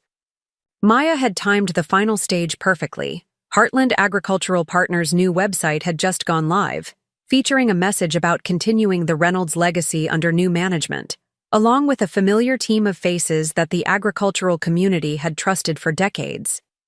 "You planned this all along," Melissa accused, her voice quavering between anger and disbelief. "While we were celebrating last night, you were executing this coup." "No," I corrected her. "Grandpa planned this years ago. He knew exactly what would happen when he passed away. He understood that you valued the wealth he created, but not the principles that created it." I gathered my belongings, nodding to Mr. Donovan that I was ready to depart. As we moved toward the door, Ryan suddenly looked up from his phone with horror. "The money," he said hoarsely. "The transfer to our accounts. It hasn't come through." "That's because there is no money," Uncle Philip realized, his voice hollow. "We sold nothing of value." Walsh turned to his attorney with barely controlled fury. "Kessler, find me a way out of this agreement. Now." The attorney was already shaking his head. "The transaction is complete. The documents are filed. We own Reynolds Agricultural Supply, Inc. Exactly what the agreement specified." "Then what do we actually own?" Vega demanded. I paused at the doorway, turning back to face the stunned group. "A very expensive lesson in due diligence, Ms. Vega. Something my grandfather taught me was priceless." As Mr. Donovan and I stepped into the hallway, the sound of raised voices erupted behind us. The elegant corporate facade had cracked, revealing the raw fury and panic beneath. "Are you ready for what comes next?" Mr. Donovan asked quietly as we walked toward Conference Room B, where my real team awaited. "They won't accept this defeat easily." "I've been preparing for this moment my entire adult life," I replied, feeling a weight lift from my shoulders. "Everything that matters, the people, the relationships, the true value of what Grandpa built, is already secured." We reached the conference room door, beyond which I could see the core team that had helped execute our countermove. Maya, Teresa, Lindsay, and others who had recognized the true value of Reynolds Agricultural Supply went far beyond its balance sheet. Besides, I added with the quiet confidence Grandpa had nurtured in me, they can't fight what they don't understand, and they never bothered to understand any of it. I opened the door to what was effectively our war room, the command center from which we would complete the transition from Reynolds to Heartland, preserving everything that mattered while discarding the empty shell my family had so eagerly sold. Conference Room B hummed with focused energy as I entered. Unlike the mahogany and leather of the formal boardroom, this space had always been Grandpa's true operational center, practical, functional, and designed for actual work rather than appearances. The walls were covered with maps showing our distribution network, supplier locations, and customer concentrations across the region. "They know," I announced simply to the assembled team. Maya looked up from her laptop with a satisfied smile. "System transition complete. All users have been migrated to Heartland's platforms. Reynolds Agricultural Supply's remaining digital infrastructure is officially an empty vessel." "Customer reaction?" I asked, moving to the center of the room where a large digital dashboard displayed real-time metrics. Teresa consulted her tablet. "Overwhelmingly positive. 93 incoming calls in the first 15 minutes after the notification went out. The response script is working beautifully. Customers understand this is a continuation of service, not a disruption." "The farmers in the lobby?" I turned to Lindsay, who had been coordinating with Hank. "Growing by the minute," she confirmed. "Hank says they're making quite the impression. Several have specifically asked to cancel their Reynolds accounts and establish new ones with Heartland immediately." A ripple of satisfaction moved through the room. This wasn't just a corporate maneuver. It was community solidarity, the agricultural network that Grandpa had nurtured for decades, rallying to protect their mutual interests against an outside corporate raider. Financial transfers? I asked. All critical accounts have been redirected, Lindsay confirmed. The shell company retains exactly the minimum operating capital required by the corporate bylaws, which will be depleted within approximately 3 weeks given their fixed expenses and now non-existent revenue stream. Mr. Donovan, who had been observing with quiet approval, added, "Perfect timing.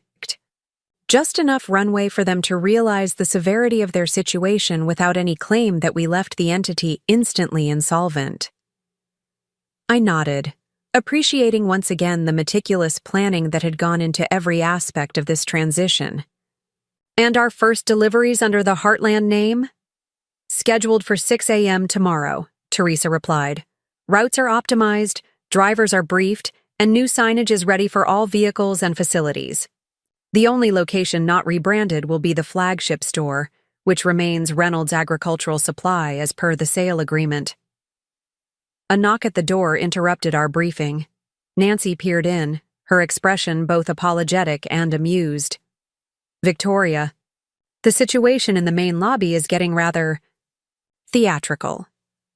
Mr. Walsh attempted to address the farmers, but they're insisting on speaking with you directly." "I'll be right there," I assured her. Turning back to the team, I continued, "This is just the beginning. Cortland won't accept defeat easily, and my family certainly won't go quietly once they realize what's happened. Let them come," Maya said with quiet confidence.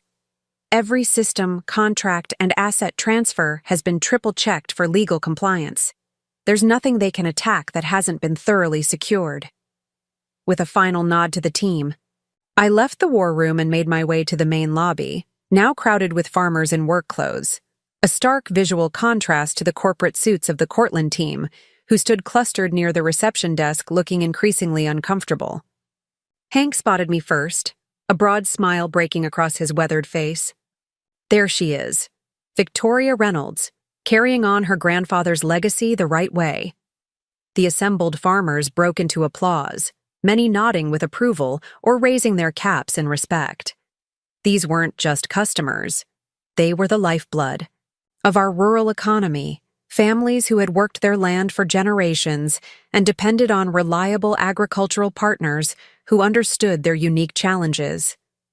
Walsh attempted to intercept me, his corporate composure visibly strained. "Ms. Reynolds, this public spectacle is highly unprofessional. We should continue our discussion privately." "There's nothing private about what's happening here, Mr. Walsh," I replied, loud enough for the farmers to hear. "Reynolds Agricultural Supply has always operated with transparency and community input. That won't change under its new ownership, yours or mine." I turned to address the gathered farmers directly, feeling a calm confidence that would have made Grandpa proud. "As many of you have already heard, we've established Heartland Agricultural Partners to continue the work my grandfather began 60 years ago. Same team, same values, same commitment to supporting family farms, just a different name." Ed Johnston stepped forward, his voice carrying the weight of 3 generations of farming experience. "We want you to know we stand with you, Victoria. Samuel was more than a supplier. He was a partner who understood that our success was his success. And that remains our philosophy," I assured him. "The transition to Heartland will be seamless for all of you. Your accounts, credit terms, delivery schedules, everything remains unchanged." I could see the Cortland executives exchanging glances, clearly calculating the rapid erosion of the customer base they thought they had purchased. Walsh stepped forward again, attempting to salvage something from the debacle.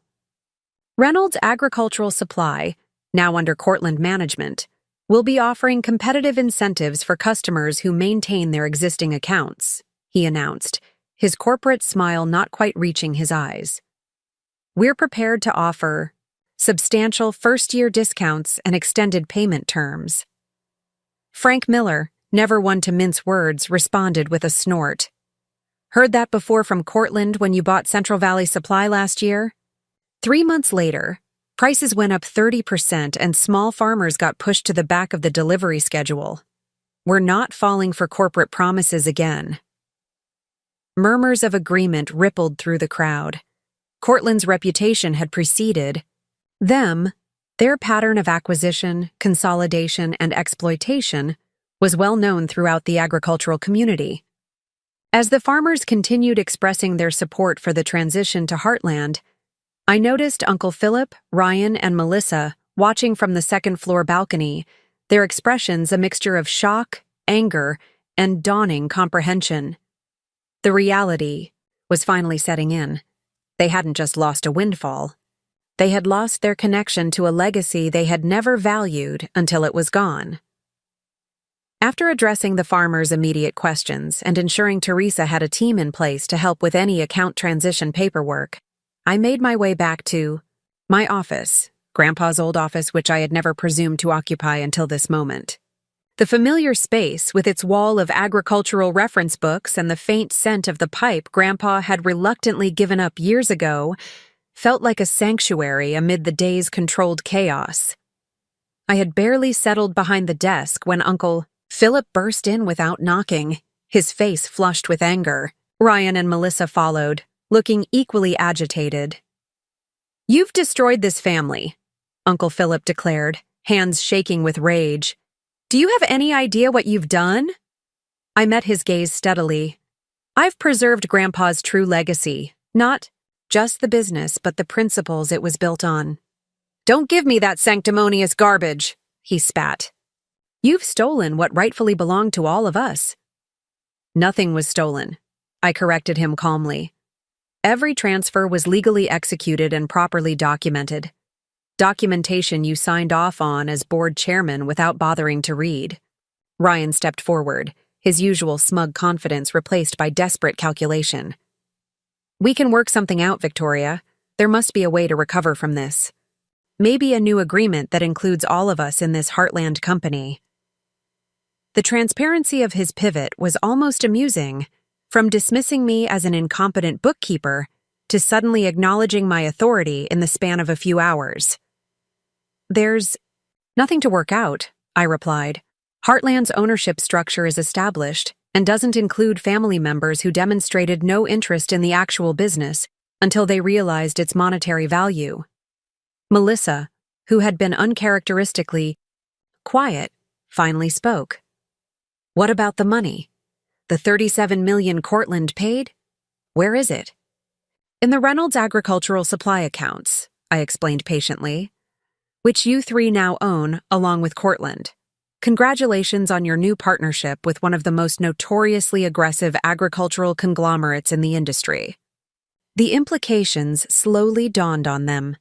They had sold a hollow company to Cortland, and now they would face Cortland's wrath as co-owners of a worthless shell. The acquisition payment they had expected to divide among themselves would instead go toward operating a company stripped of its valuable assets and customer base. "This isn't over," Uncle Philip threatened, his voice low. "We'll challenge these transfers. We'll expose what you've done."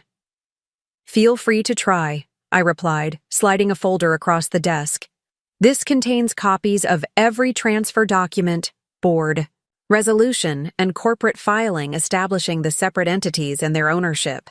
Each one bears your signature as board chairman, authorizing the very structure you're now objecting to."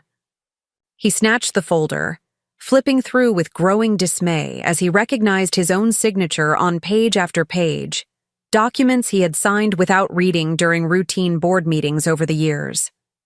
"You manipulated the process," he accused, though his voice had lost some of its conviction. "No, I simply understood it better than you did," I corrected. "Grandpa taught me everything about the business, not just the profits and losses, but the legal structure, the strategic relationships, the operational details, all the things you considered beneath your attention." Ryan's phone buzzed with a notification. His expression fell further as he read the screen. "The Westville Country Club just canceled my membership application." Apparently, there are concerns about recent business developments. The social consequences were already beginning, the community grapevine working with its usual efficiency to spread word of what had happened. In a small agricultural community where reputation and relationships were paramount, my family would soon discover the true cost of their attempted betrayal. "What do you expect us to do now?" Melissa demanded, her carefully cultivated sophistication crumbling under the weight of reality. "That's entirely up to you," I replied evenly. "You've gotten exactly what you wanted, a clean break from Grandpa's old-fashioned business. You're now part owners of a Cortland subsidiary with no employees, no assets, and no customers. I suggest you start attending their board meetings with more attention than you showed at ours." Uncle Philip looked as though he might say more, but Mr. Donovan chose that moment to enter the office, his timing impeccable as always. "Victoria, the transition team needs your input on tomorrow's supplier communications," he announced, then acknowledged my family with a professional nod. "I see you're busy with personal matters. Perhaps we should reschedule the operational briefing." "No need," I replied, standing to indicate our family discussion was concluded. My relatives were just leaving to consult with their new business partners at Cortland. The dismissal was clear. After a moment of tense silence, Uncle Philip turned and stormed out, followed by Ryan. Melissa lingered briefly at the door. "You won't get away with this," she said, but the threat sounded hollow even to her own ears. "I already have," I replied simply. Not because I was cleverer, but because I actually cared about what Grandpa built, not just what it was worth. After they left, Mr. Donovan closed the door and turned to me with a hint of admiration. "Your grandfather would have been enormously proud of how you handled that." "There's still much to do," I said, glancing at my watch. "Cortland will be mobilizing their legal team as we speak, and my family will be looking for any vulnerability they can exploit." "Let them try," Mr. Donovan replied confidently. "Everything has been executed by the book. Their own negligence and greed created this situation, not your actions." As evening fell, I remained in the office, finalizing transition details and addressing the countless questions that arose from such a significant organizational change. Outside my window, I could see Cortland executives in the parking lot, engaged in heated phone conversations, undoubtedly reporting to their corporate headquarters the extent of their disastrous acquisition. My phone buzzed with a text from Hank. Word spreading like wildfire. Every farmer in 3 counties knows Heartland is the real Reynolds now. You've done your grandfather proud today. For the first time since the morning's tensions began, I allowed myself a moment of quiet satisfaction. This wasn't just about outsmarting Cortland or outmaneuvering my family. It was about preserving something genuinely valuable. A business built on relationships, community support, and the understanding that true success meant helping others succeed alongside you. The principles Grandpa had instilled in me hadn't just saved his legacy. They had revealed the stark contrast between those who saw business as merely a vehicle for personal enrichment and those who understood its potential as a force for community good. Tomorrow would bring new challenges, legal threats, attempted counterattacks, the complex logistics of fully establishing Heartland's market presence. But tonight, in the quiet of Grandpa's office surrounded by the books and maps that had guided his 60-year journey, I finally felt the weight of uncertainty lift from my shoulders. The path forward was clear, the team was committed, and most importantly, the values that had built Reynolds Agricultural Supply would continue under the Heartland name. My family and Cortland had spent their final night of ignorance celebrating a hollow victory. Tomorrow, they would wake to the reality of what happens when you underestimate not just an opponent, but the power of a legacy built on something more durable than profit margins. I arrived at Heartland's main operations center, formerly Reynolds' secondary warehouse, at 5:15 a.m., just as the eastern sky began to lighten. The building hummed with pre-dawn activity as delivery drivers checked their routes, warehouse, Staff loaded trucks, and the early shift prepared for the day ahead. Everyone wore new caps and jackets emblazoned with the Heartland logo. The green and gold colors a deliberate echo of the Reynolds branding, but with a fresh, forward-looking design. "Morning, Ms. Reynolds," called out Diego, our longtime loading dock supervisor, his familiar greeting now paired with the unfamiliar uniform. "Big day today." "The biggest," I agreed, accepting the coffee he offered. "How's the team feeling?" "Ready," he replied with confident certainty. "Everyone's on board. Word spread fast after yesterday's announcement, and the drivers are saying customers have been calling them directly to confirm their deliveries will still be coming."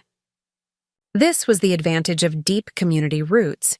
When people trusted the individuals behind a business, the name on the trucks mattered far less than the people driving them. Teresa met me at the entrance to the command center we'd established in what had previously been a conference room. Multiple screens displayed real-time tracking of delivery vehicles, inventory status, and incoming orders. Maya had worked through the night with her IT team to ensure all systems transitioned smoothly. "First deliveries leave in 30 minutes, Teresa reported, handing me a tablet displaying the day's operational dashboard. "We've prioritized key accounts, the larger farms with time-sensitive needs, and the co-op members who stood with us yesterday." I scrolled through the data, noting the careful organization behind today's rollout. "Any system issues overnight?" "Minor authentication hiccups around 2 a.m., Maya replied, joining us with the slightly disheveled look of someone who had worked straight through the night. "Cortland's IT team attempted to access our database backups. They were denied, of course, but they're becoming more aggressive in their digital probing. They're discovering how little they actually purchased," I noted, unsurprised by their tactics. "What about communication channels?" "All customer service lines are now routing through Heartland systems," Teresa confirmed. "The old Reynolds numbers forward callers to our new center with a brief recorded message explaining the transition. Our representatives have been thoroughly briefed on how to handle questions." The atmosphere in the command center blended tension and excitement, the culmination of months of careful planning now being tested in real-world conditions. I moved among the various stations, checking details and offering encouragement to team members who had committed themselves to this high-risk transition. At precisely 6 a.m., the first fleet of Heartland delivery trucks pulled out of the Yao loading bays, their freshly painted logos gleaming in the early morning light. I watched from the upper window as they dispersed across the region, carrying not just agricultural supplies, but also the message that community values had prevailed over corporate consolidation. "First social media updates are hitting," Maya called out, pointing to another screen where mentions of Heartland were already appearing. Local farmers were posting photos of the new trucks arriving at their properties, many with appreciative comments about service continuity and support for local ownership. My phone buzzed with a text from Hank. "First Heartland delivery just arrived. Everything perfect, right on schedule. The Cortland vultures won't find any scraps to fight over here." The operations center settled into a rhythm of controlled urgency as the morning progressed. Each successful delivery, each system functioning properly, each customer conversion represented another brick in the foundation of our new enterprise. By 9 a.m., we had completed 37% of the day's scheduled deliveries without a single major issue. "Victoria," Mr. Donovan called from the doorway, "we have visitors at the front entrance. Cortland's legal team, accompanied by your uncle." I had been expecting this first countermove. Direct confrontation rather than a formal legal filing. Interesting choice. "They're hoping to catch us off guard," Mr. Donovan observed, demanding immediate access to their inventory and customer data. "Let's not keep them waiting," I replied, straightening my jacket. Unlike yesterday's deliberately understated outfit, today I wore a professional suit that projected confidence and authority. No more hiding my capabilities or diminishing my presence to meet others' expectations. The main reception area had been transformed overnight, with Heartland signage and colors replacing the familiar Reynolds branding.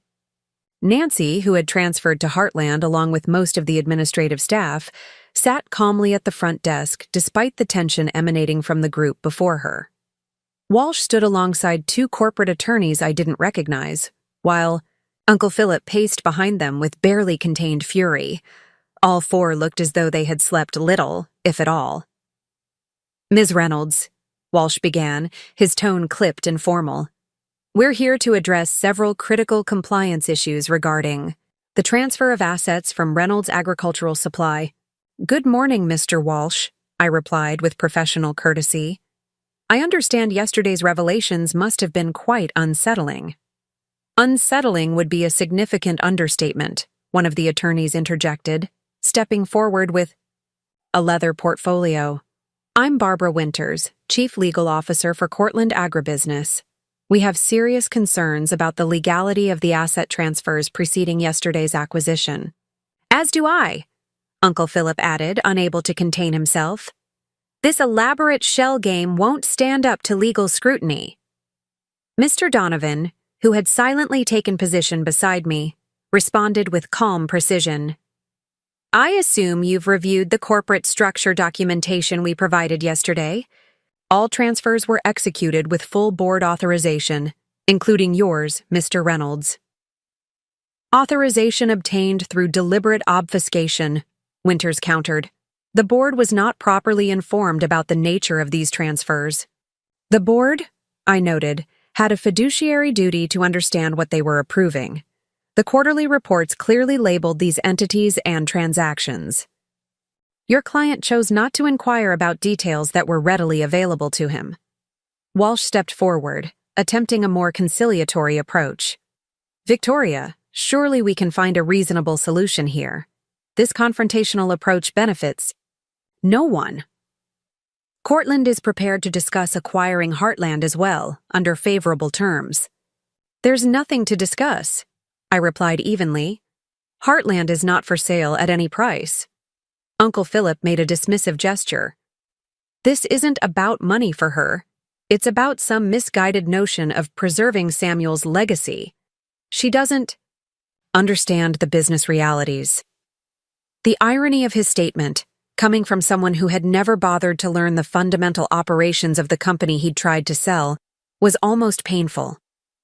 "Actually," I countered, "it's precisely because I understand the business realities that Heartland exists. Reynolds Agricultural Supply's value came from its supplier relationships, customer loyalty, and community integration. All elements your acquisition strategy typically dismantles in favor of short-term profit extraction." Winters consulted her notes. "Our position is that the asset transfers constituted fraudulent conveyance, executed specifically to diminish the value of Reynolds prior to our acquisition." Mr. Donovan's expression remained impassive. "An interesting theory, but legally unsupportable. The transfers began 5 years ago, long before any acquisition discussions. They were properly documented, appropriately valued, and correctly reported in financial statements. Most importantly, they were executed with full board approval." He gestured toward a conference room. "If you'd like to discuss specific legal concerns, we're happy to accommodate a more detailed conversation. However, I should note that any litigation would necessarily include extensive discovery regarding Cortland's acquisition practices and Mr. Reynolds's communications with your company while his brother was still alive." The implied threat hung in the air. Uncle Philip's early communications with Cortland, planning to sell the company against Grandpa's explicit wishes while he was still alive, would be devastating if exposed in legal proceedings. Walsh and Winters exchanged glances, clearly reassessing their position. Corporate legal battles required certainty and clean hands, neither of which they possessed in this situation. "Perhaps," Winters conceded after a moment, "we should review our options more thoroughly before proceeding." "A wise approach," Mr. Donovan agreed. "In the meantime, Heartland has delivery schedules to maintain. The agricultural community doesn't stop for corporate disputes." As if to emphasize this point, The front doors opened to admit Frank Miller and several other farmers from the co-op leadership. They paused briefly, taking in the confrontation before approaching the reception desk. "Morning, Victoria," Frank called cheerfully, deliberately ignoring the Cortland contingent. "Just stopping by to sign our new supply contracts. The Heartland delivery arrived right on schedule this morning. Excellent service as always." The pointed display of customer loyalty wasn't lost on anyone present. Walsh's expression tightened as he watched the farmers, the very customers he thought he had purchased, openly aligning with Heartland. "We'll be in touch very soon," he said tersely, gesturing for his legal team to withdraw. This situation remains far from resolved. As they turned to leave, Uncle Philip lingered, his anger now tinged with something that looked almost like uncertainty.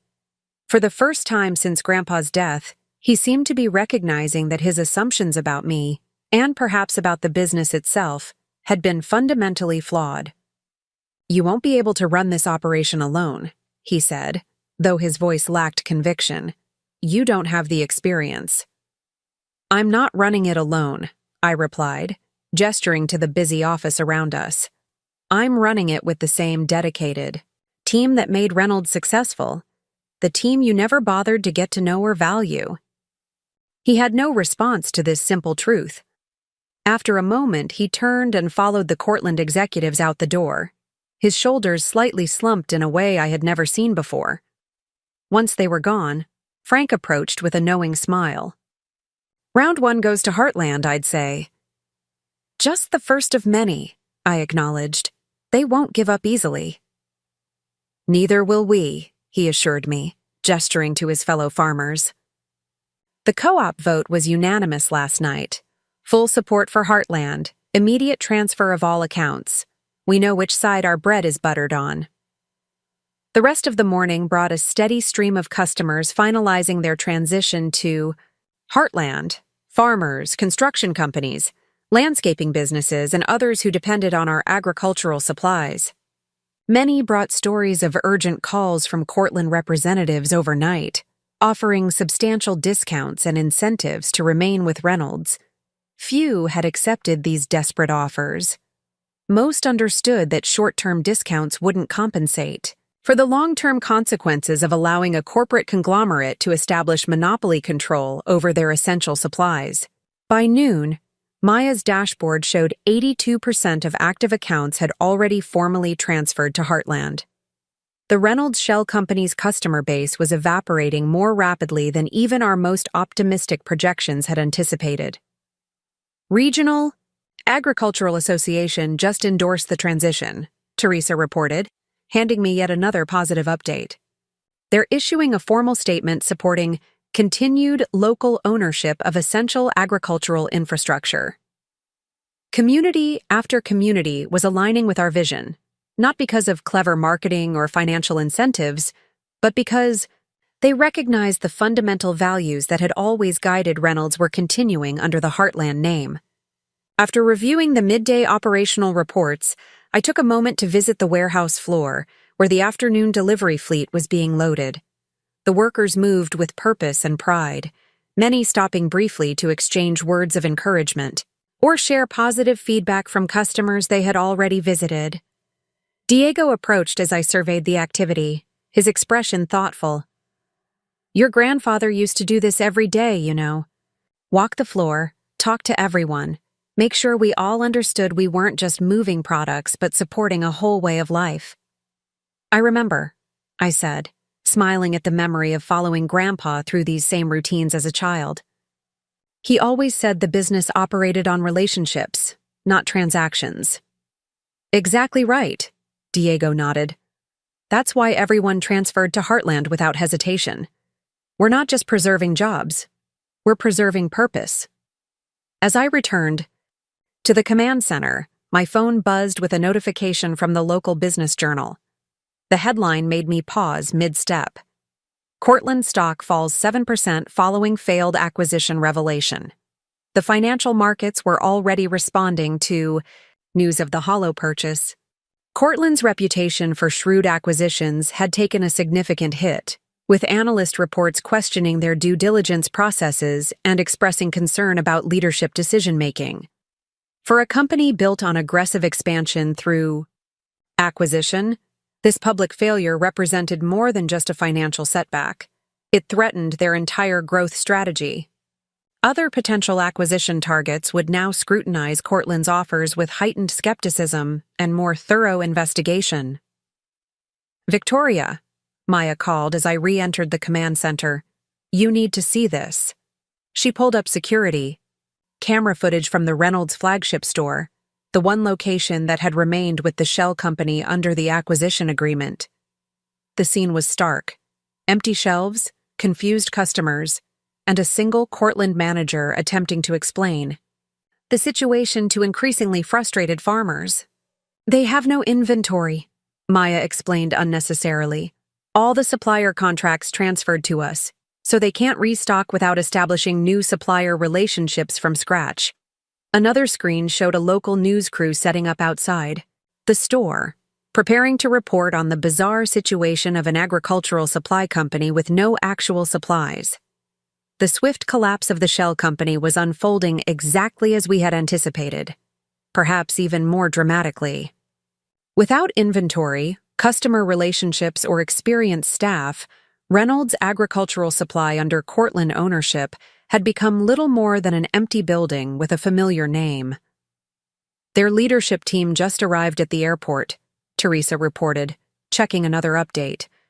"Cortland's CEO and board chairman flew in personally. This has escalated beyond regional management." The escalation was predictable but still significant. Corporate leadership wouldn't commit their personal time unless they recognized this situation as a serious threat requiring their direct intervention.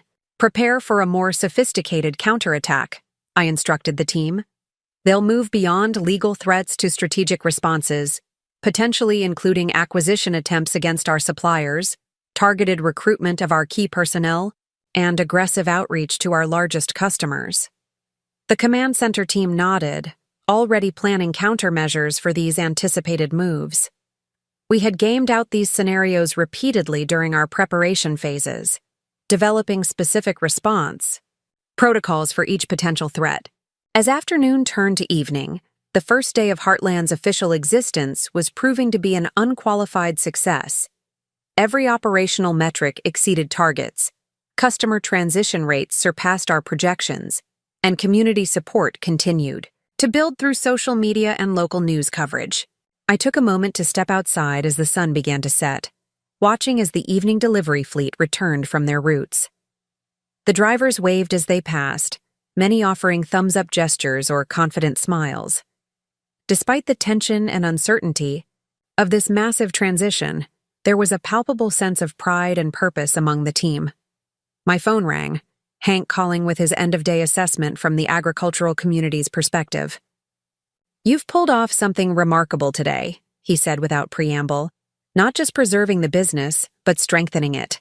Farmers who were considering switching to larger suppliers are coming back, saying they want to support what you're building." "What Grandpa built," I corrected gently. "I'm just ensuring it continues." "He laid the foundation," Hank acknowledged.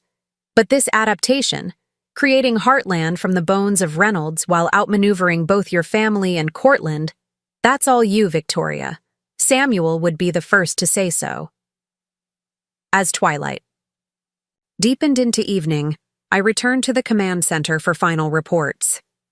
The day's execution had been nearly flawless, a testament to both careful planning and the commitment of a team united by shared values and purpose. Tomorrow would bring new challenges as Cortland regrouped and developed more sophisticated countermoves. My family, too, would likely seek ways to undermine what we had built, whether through legal challenges or community pressure.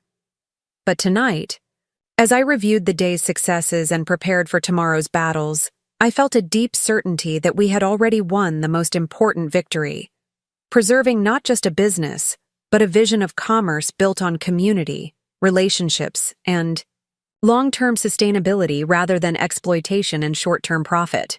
The path forward was clear, the team was committed, and most importantly, the values that had built Reynolds Agricultural Supply would continue to thrive under the Heartland name.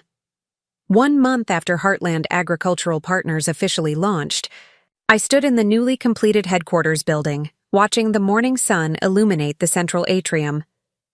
The space featured a floor-to-ceiling mural depicting the agricultural history of our region, from family homesteads to modern farming innovations, with Grandpa's original storefront prominently featured in the timeline.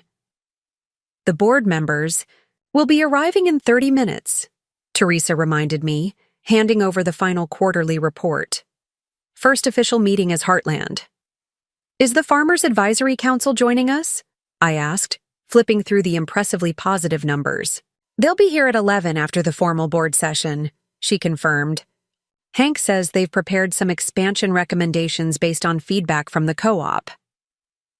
This new governance structure, a traditional corporate board balanced by an agricultural advisory council with real input into strategic decisions, represented one of the most significant departures from the Reynolds model. Grandpa had always valued farmer input informally, but institutionalizing their voice in company decisions had strengthened community buy-in beyond our most optimistic projections. The quarterly results exceeded targets across all divisions, Lindsay reported, joining us with additional financial summaries. Revenue is 24% above projections, customer retention hit 97%, and new account acquisition is triple what we anticipated. The numbers told a remarkable story of resilience and growth. Far from struggling through a difficult transition, Heartland had thrived in its first month of operation, capitalizing on the goodwill generated by our stand against corporate consolidation. And Reynolds? I asked, referring to the hollow shell my family had sold to Cortland. Lindsay's expression held no satisfaction, merely professional assessment. They ceased operations entirely last week. The flagship store has been closed since day 12 when they couldn't secure adequate inventory. Cortland has filed insurance claims alleging misrepresentation in the acquisition, but their initial submissions have been rejected by underwriters. The collapse had been swift and comprehensive. Without inventory, supplier relationships, or customer loyalty, the Reynolds shell had become unsustainable almost immediately. Cortland had attempted to stanch the bleeding by rushing an emergency inventory from their other subsidiaries, but farmers had overwhelmingly chosen to transfer their business to Heartland instead. Any word on the litigation front? I asked Mr. Donovan, who had just arrived with his usual impeccable timing. Cortland's legal strategy is crumbling, he reported with quiet satisfaction. Their outside counsel has recommended against pursuing claims against Heartland or the asset transfers. The preliminary discovery revealed too many vulnerabilities on their side, particularly regarding their communications with your uncle while your grandfather was still alive. The fear of those communications becoming public record had effectively neutralized Cortland's most aggressive legal options. Corporate entities rarely pursued litigation when it risked exposing their own questionable practices to public scrutiny. And my family? I asked, though I already knew most of the answer. Mr. Donovan's expression softened slightly. Your Uncle Philip has accepted a position with a financial services firm in the city, significantly below his previous status. Ryan has apparently burned through his portion of the acquisition payment already and is seeking investors for another startup venture. Melissa has been notably quiet. I believe she's left the region entirely. I nodded, feeling no particular satisfaction in their struggles. Their choices had led to natural consequences Grandpa had foreseen with remarkable clarity. "Victoria," Maya called from across the atrium, "you should see this." She gestured to her tablet, displaying a breaking business news story. Cortland Agribusiness announces CEO resignation amid restructuring. Daniel Walsh steps down following failed Reynolds acquisition and shareholder concerns. The corporate fallout had reached the top. Walsh's reputation for shrewd acquisitions had been irreparably damaged by the Reynolds debacle, with shareholders questioning both his judgment and the company's due diligence processes. The financial impact, between the wasted acquisition payment and the subsequent stock decline, had cost Cortland nearly $100 million in value. They're scaling back their acquisition strategy, Maya noted, scrolling through the article. Board chairman states they'll focus on organic growth rather than consolidation for the foreseeable future. One failed acquisition had fundamentally altered the trajectory of a corporate giant that had been systematically dismantling family-owned agricultural businesses across the region for years. The ripple effects would benefit countless rural communities beyond our own. As I prepared for the board meeting, taking one final moment in my office to review the quarterly presentation, I found myself drawn to the photograph of Grandpa that now held pride of place on my desk. Unlike the formal portrait in the lobby, this was a candid shot, Grandpa kneeling in a field beside a young farmer, both examining soil samples with identical expressions of thoughtful concentration. The moment captured everything that had made Reynolds Agricultural Supply different from its corporate competitors: genuine partnership, knowledge sharing, and the understanding that supporting farmers meant more than simply selling them products. A knock at my door interrupted this reflection. "They're ready for you in the boardroom," Teresa announced, "and there's someone here you might want to meet first." She stepped aside to reveal a young woman in her early 20s, somewhat hesitant, but with a determined set to her shoulders that seemed vaguely familiar. "This is Sophia Reynolds," Teresa introduced, "Philip's daughter." I hadn't seen my cousin since Grandpa's funeral, where she had stood quietly apart from her father's, obvious calculations about the inheritance. Unlike Ryan and Melissa, Sophia had always been somewhat removed from family gatherings, pursuing her own path with little fanfare or family support. "Sophia," I greeted her, genuinely surprised. "Please, come in." Teresa discreetly withdrew, closing the door behind her as Sophia entered, her gaze taking in the office with evident curiosity. "I've been following what happened," she began without preamble. "With Dad and Reynolds and everything, it's been illuminating." "I imagine it has," I replied carefully, unsure of her purpose. "Family revelations usually are." She nodded, seeming to gather her thoughts. "I wanted you to know that not all of us were part of what they tried to do. Dad never discussed business. With me, he always said I had my head in the clouds because I studied environmental science instead of business." This aligned with what little I knew of Sophia, that she had chosen a different path from the rest of the family, focusing on education and personal development rather than status or quick financial gains. "I'm finishing my master's in sustainable agricultural practices," she continued. "My thesis focuses on helping family farms adapt to climate change through modified growing techniques and resource management." The relevance to Heartland's mission wasn't lost on me. "That sounds like valuable work." "It is," she agreed, a hint of passion breaking through her composed exterior. "But academic research only goes so far. These innovations need practical implementation partners who actually work with farmers daily." She hesitated, then pressed on. "I've been offered a position with an agricultural technology firm in the city, but before I accepted, I wanted to explore possibilities closer to home." The implication was clear but delicately presented, a request without presumption, an olive branch extended with appropriate humility. "You're wondering if Heartland might have use for your expertise," I suggested, helping her articulate the unspoken question. "Yes," she acknowledged. "Not because we're family. I know that means little after what happened, but because I believe in what you're building here. What Grandpa started and you're carrying forward." I studied her with new interest, recognizing something of Grandpa's quiet determination in her expression.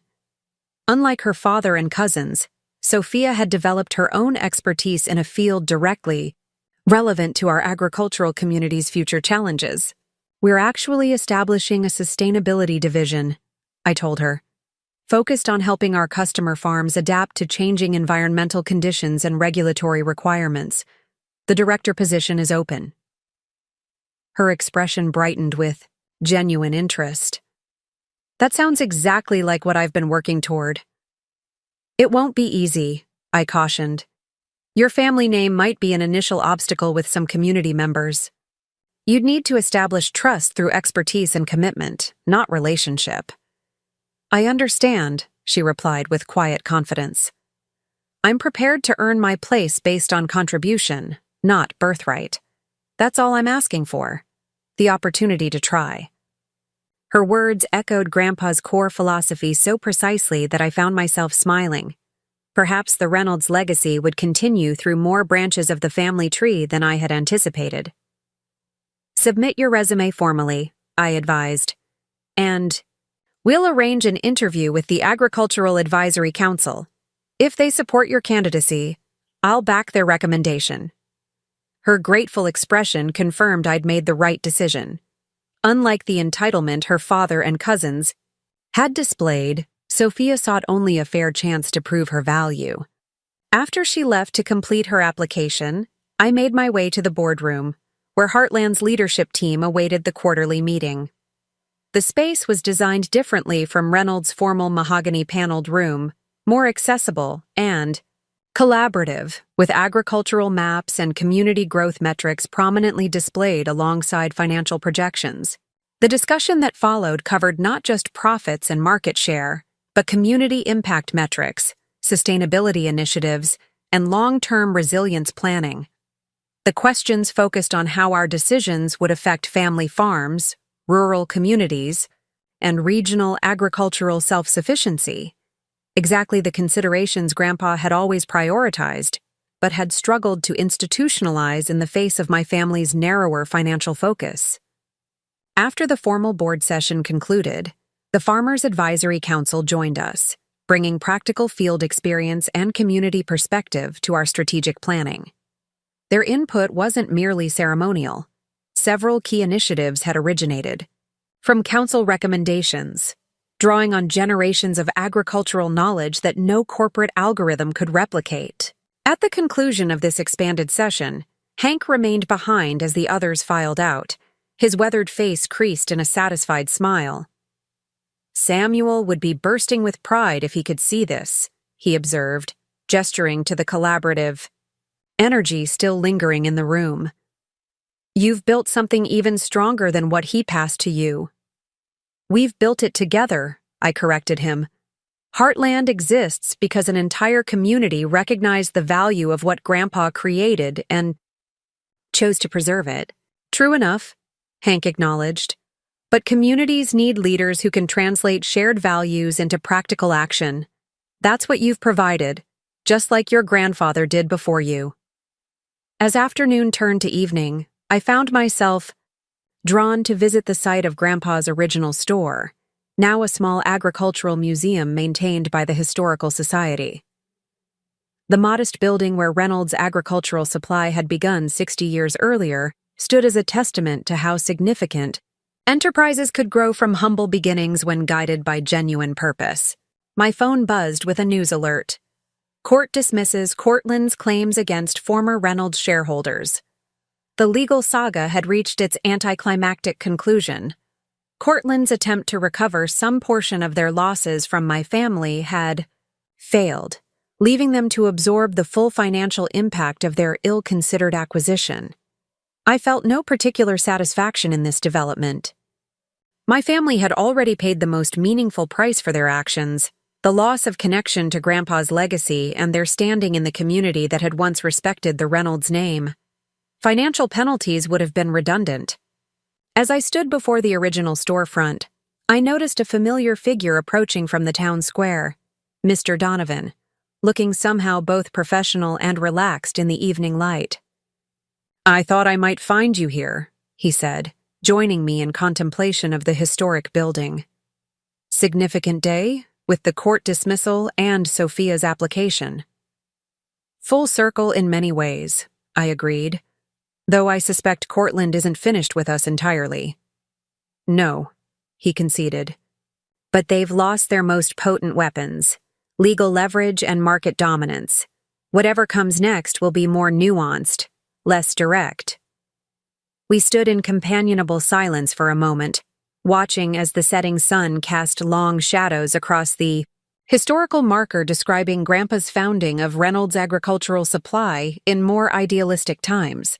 "Your grandfather told me once," Mr. Donovan said thoughtfully, "that the true measure of business success wasn't profit margins or market share, but whether your enterprise left the community stronger than you found it." By that standard, he was remarkably successful, I observed. "As are you," Mr. Donovan replied. "Heartland has already strengthened this community in ways Reynolds might never have achieved under different leadership." The subtle compliment acknowledged what we both knew, that preserving Grandpa's legacy had required transforming it into something new, something that maintained his core values while adapting to changing circumstances. As twilight deepened into evening, my phone buzzed with messages from the Heartland team, updates on tomorrow's operations, customer feedback reports, and routine logistics that required attention. The day-to-day reality of running an agricultural supply company hadn't changed, despite the dramatic events of the past month. What had changed was the underlying purpose and governance structure, the institutional commitment to balancing profitability with community impact, the formal incorporation of agricultural perspectives into leadership decisions, and the transparent accountability to those we served. In outmaneuvering my family's attempt to sell Grandpa's legacy, I hadn't merely preserved what existed, I had created the opportunity to evolve it into something even more aligned with his original vision. Heartland wasn't just Reynolds Agricultural Supply under a new name. It was the next generation of his founding principles, adapted for contemporary challenges. As I drove back to the farmhouse that evening, still my home and now Heartland's spiritual center, I found myself reflecting on the journey that had brought us here. From the moment of Grandpa's death to the establishment of Heartland as a thriving enterprise, every step had been guided by the values and strategic thinking he had instilled in me. The lights of the farmhouse glowed warmly in the darkness as I approached, a beacon of continuity amid change. Inside, on the study wall, hung Grandpa's favorite quotation, hand-carved in cherry wood. "The true inheritance is not what we receive, but what we do with what we've been given." In the end, that was the essence of what had transpired. My family had seen Grandpa's legacy as something to liquidate for personal gain. I had recognized it as a responsibility to nurture and evolve for community benefit. The consequences of those divergent perspectives had played out exactly as Grandpa had anticipated. His contingency plan hadn't just protected his life's work from those who failed to value it properly. It had created the opportunity for that work to grow into something even more significant under the stewardship of those who truly understood its purpose. As I settled at his desk, my desk now, to review tomorrow's priorities, I felt not the burden of inheritance, but the empowerment of purpose. Grandpa's backup plan hadn't just preserved a business, it had ensured that the values behind that business would continue to strengthen the community he had served for 6 decades. That was the true legacy. Not buildings or balance sheets or brand names, but the positive impact on countless lives throughout our agricultural region. Heartland would continue that legacy, not as a monument to the past, but as a living embodiment of principles that remained as relevant today as when Grandpa had first opened his modest supply store 60 years earlier. My family had sold what they thought was Grandpa's business, never understanding that his true business, the relationships, trust, and community support he had built over decades, could not be purchased. It could only be earned day by day, decision by decision, through actions that consistently prioritized long-term community welfare over short-term personal gain. That understanding was the most valuable inheritance Grandpa had left me, and, unlike the company itself, it was something that could never be sold to the highest bidder. Up next, you've got 2 more standout stories right on your screen. If this one hit the mark, you won't want to pass these up. Just click and check them out. And don't forget to subscribe and turn on the notification bell so you don't miss any upload from us.